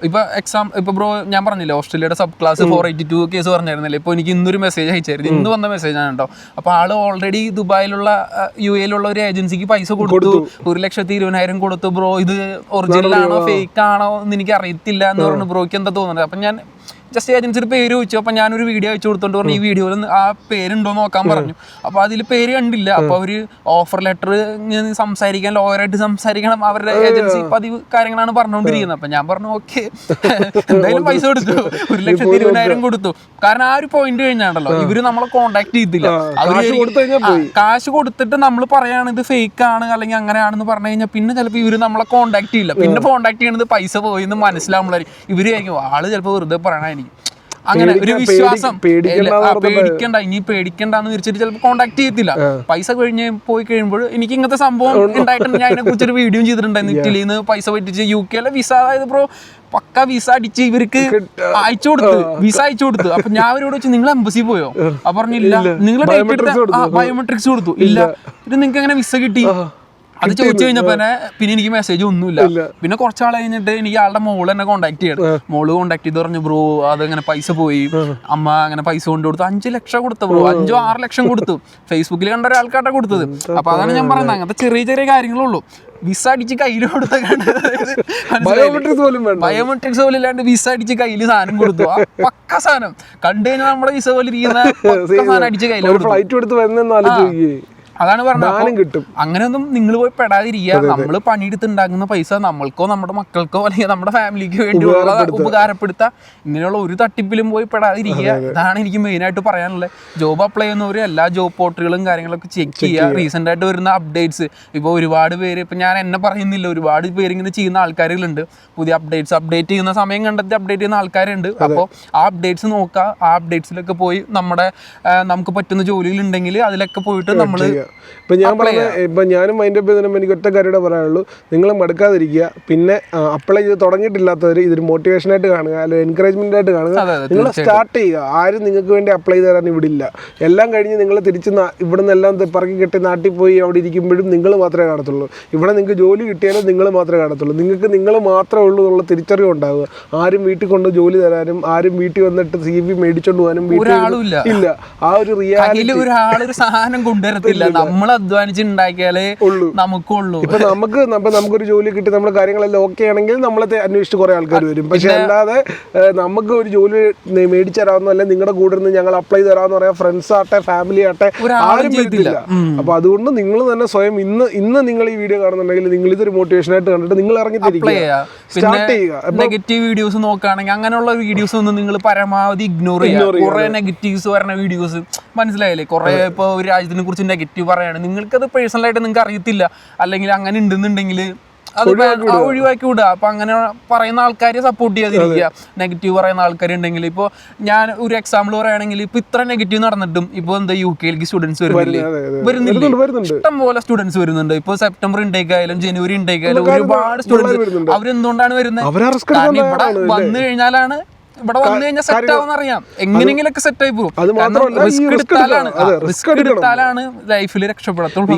അതിനകത്ത് വേറെ കാര്യങ്ങളുണ്ട്. റിസ്ക് എടുത്ത് വന്നവരെല്ലാം നാട്ടിൽ നിന്ന് ഭയങ്കര തീയാണ് എന്നുള്ള രീതിയിൽ UK വരും. ഇവിടെ വന്ന് എങ്ങനെയെങ്കിലും ഞാൻ രക്ഷപ്പെടുന്നു പറഞ്ഞിട്ട് UK വന്ന് ഏതെങ്കിലും പാർട്ട് ടൈം ജോലി ചെയ്ത് കുറച്ച് കാശ് കയ്യിലേക്ക് കഴിയുമ്പോഴത്തേക്ക് ആ പഴയ തിളപ്പെല്ലാം അങ്ങ് പോയിട്ട് പിന്നെ ജോലിക്ക് അപ്ലൈ ചെയ്യണ്ട, എങ്ങനെയൊക്കെ പോയാൽ മതി, കാര്യങ്ങളൊക്കെ നടക്കും. ഇപ്പൊ എന്റെ ഫ്രണ്ട്സ് ആയാലും എന്നെ വിളിച്ചിട്ട് ബ്രോ എവിടെയെങ്കിലും ഫ്രണ്ട്സ് വിളിക്കും ചിലപ്പോ. അപ്പൊ ഇവര് പറയും ഇങ്ങനെ ജോലി കിട്ടാനുള്ള ചാൻസ് എവിടെയെങ്കിലും ഏതെങ്കിലുമൊക്കെ. അപ്പൊ നമുക്ക് അറിയണമെന്നുണ്ട്, നമ്മൾ പറഞ്ഞു കൊടുക്കുക. അപ്പൊ ഇന്ന ഏജൻസിയിൽ ഇത്ര. അപ്പൊ ഞാൻ പറയാം, നിനക്ക് 1 വർഷം നിനക്ക് ഇവിടെ കിട്ടി സ്റ്റുഡന്റ് ആയിട്ട്, 2 വർഷം നിനക്ക് PSW കിട്ടി, എന്നിട്ടൊരു ജോലി നിനക്ക് കണ്ടുപിടിക്കാനായിട്ട് പറ്റിയില്ല. ഇനി എന്നൊക്കെയാണ് നോക്കിയിരിക്കുന്നത്. മനസ്സിലായി? ഈ അപ്ലൈ ചെയ്തിട്ട് കിട്ടാത്തവരെ ഞാൻ അവരോട് എംപതൈസ് ചെയ്യുന്നു. പക്ഷെ ഒരു ജോലിക്ക് പോലും അപ്ലൈ ചെയ്യാതെ ഇരിക്കുന്ന ആൾക്കാരെ എനിക്ക് പേഴ്സണലി അറിയാം. ഇഷ്ടംപോലെ ആൾക്കാരുണ്ട്. ഇപ്പൊ നാട്ടിൽ നിന്ന് പൈസ ഇങ്ങോട്ട് അയച്ചു കൊടുത്തിട്ട് ഇപ്പൊ എന്റെ ചുറ്റുമുള്ള ഒരു 10 പേരെടുക്കുവാണെങ്കിൽ അതിനകത്ത് ഒരു 8 അല്ലെങ്കിൽ 7 പേരും ഇപ്പൊ എന്റെ സർക്കിളിന്റെ പ്രശ്നമായിരിക്കാം ചിലപ്പം, പക്ഷെ അപ്ലൈ ചെയ്യാത്തവരാണ്. എനിക്കത് കാണുമ്പോൾ ഭയങ്കര സങ്കടമാണ്. അവരും അത് CV ഇല്ല, CV ഒന്ന് ആലോചിച്ച് സ്വന്തമായിട്ട് CV ഇല്ലാത്ത ആൾക്കാർ. അത് എന്തൊരു ഡാർക്കാണ്. അതായത് സ്റ്റുഡൻ്റായിട്ട് വന്നു, ഒരു സ്റ്റുഡൻ്റായിട്ട് UK വന്ന ഒരാൾക്ക് ഒരു CV ഇല്ലെന്ന് പറഞ്ഞല്ലേ, വാട്ട് എവർ ഇറ്റ് ഈസ്, ഒരു പാർട്ട് ടൈം ജോലിക്കെങ്കിലും ഒരു CV വേണ്ടേ? അതായത് CV എന്ന് പറഞ്ഞൊരു ഡോക്യുമെന്റ് അവരുടെ ജീവിതത്തിൽ ഉണ്ടാക്കിയിട്ടില്ല. അപ്പം അങ്ങനെയുള്ള ആൾക്കാരെ ചെയ്യാതിരിക്കുക. ഇന്ന് Day 1 ആക്കുക, ഇന്ന് തൊട്ട് സ്റ്റാർട്ട് ചെയ്യുക, ഇപ്പൊ തൊട്ട് സ്റ്റാർട്ട് ചെയ്യുക, അപ്ലൈ ചെയ്ത് തുടങ്ങുക. നിങ്ങൾ എന്താ പറയുക, നിങ്ങൾക്ക് വേണ്ടി നിങ്ങളുടെ ലൈഫിന് വേണ്ടി ഒരു സമയം മാറ്റി വയ്ക്കുക. ഒരു 10 മിനിറ്റ് ഉള്ളതെന്ന് വെച്ചാൽ 10 മിനിറ്റ്, അല്ലെങ്കിൽ ഒരു അരമണിക്കൂറോ 1 മണിക്കൂറോ നിങ്ങൾ ഒരു ദിവസം മാറ്റി വയ്ക്കുക. എല്ലാം നോക്കുക. ഇപ്പോൾ പല റെഫറൻസ് ആയിട്ട് ഇപ്പോൾ നമ്മൾ യൂട്യൂബിൽ അടിച്ചു കൊടുത്തു കഴിഞ്ഞാൽ എങ്ങനെയാണ് അപ്ലൈ ചെയ്യേണ്ടത്, ഈ ജോബ് പോർട്ടൽ എങ്ങനെ ഹാൻഡിൽ ചെയ്യണം, ഞാൻ കാണിക്കുന്ന എല്ലാ വീഡിയോസിലും, ഞാൻ ചെയ്യുന്ന എല്ലാ വീഡിയോസിലും ഞാൻ അതിന്റെ ഡെമോ അടക്കം കാണിക്കും. ഈ ജോബ് പോർട്ടൽ എങ്ങനെ ഹാൻഡിൽ ചെയ്യണം, എങ്ങനെ അപ്ലൈ ചെയ്യണം, ഈസിയാണ്. അപ്പോൾ ബ്രോയ്ക്ക് അത് കണ്ട് ചെയ്യാം, മനസ്സിലായില്ലേ? അപ്പോൾ അങ്ങനെ ഉള്ള വീഡിയോസ് ചെയ്യുന്ന ആൾക്കാരുണ്ടെങ്കിൽ അവരുടെ വീഡിയോസ് നോക്കാം, റെഫർ ചെയ്യുക. അത് വെച്ചുകൊണ്ട് നിങ്ങൾ ജോബ് പോർട്ടൽ അപ്ലൈ ചെയ്യാം. ഇങ്ങനത്തെ ഒരു മൊത്തത്തിൽ ഈ പോഡ്കാസ്റ്റ് അപ്പം ഇന്നത്തെ വീഡിയോ എല്ലാവർക്കും ഇഷ്ടപ്പെടുന്നു വിശ്വസിക്കുന്നു. ഇഷ്ടപ്പെടുന്നെങ്കിൽ വീഡിയോ ലൈക്ക് ചെയ്യുക, അതേപോലെ തന്നെ ഗ്ലെൻ്റെ ചാനൽ സബ്സ്ക്രൈബ് ചെയ്യുക. അതുപോലെ ഞാനിടുന്ന ഇതുപോലത്തെ ഇൻഫോർമേറ്റീവ് മെറ്റീരിയൽ കാണാൻ ഒന്നും മിസ്സായിരിക്കാൻ ചാനൽ സബ്സ്ക്രൈബ് ചെയ്യുക, അതേപോലെ ബെല്ലൈക്കൺ കൂടെ പ്രസ് ചെയ്യുക. അപ്പോൾ നമുക്ക് നിങ്ങൾക്ക് ഈ വീഡിയോ ഇഷ്ടപ്പെടുന്നെങ്കിൽ നിങ്ങൾ കമൻറ്റ് ചെയ്യുക. ഹെൽത്തി ആയുള്ള കോൺവെർസേഷൻ നമുക്ക് നടത്താം. ഗ്ലെന്നും പറ്റുന്ന കമൻറ്റുകൾക്കൊക്കെ റിപ്ലൈ കൊടുക്കാൻ ഹെൽപ്പ് ചെയ്യും. ഞാനും എനിക്കറിയാവുന്ന ഡീറ്റെയിൽസിന് ഞാനും കമൻറ്റ് ചെയ്ത് നിങ്ങളെ ഹെൽപ്പ് ചെയ്യുന്നതായിരിക്കും. സോ നല്ലൊരു ലൈഫ് എല്ലാവർക്കും ഉണ്ടാകട്ടെ. നല്ലൊരു ജോലി കണ്ടെത്താൻ UK-ലോ അല്ലെങ്കിൽ മറ്റേത് രാജ്യങ്ങളാണെങ്കിലും നല്ലൊരു ജോലി കണ്ടെത്താൻ ഈ വീഡിയോ നിങ്ങളെ ഹെൽപ്പ് ചെയ്യട്ടെ എന്ന് ആശംസിച്ചുകൊണ്ട് ഈ വീഡിയോ വൈൻഡപ്പ് ചെയ്യുന്നു. ഇനിയൊരു വീഡിയോ കാണുന്നവരെ ഗുഡ് ബൈ.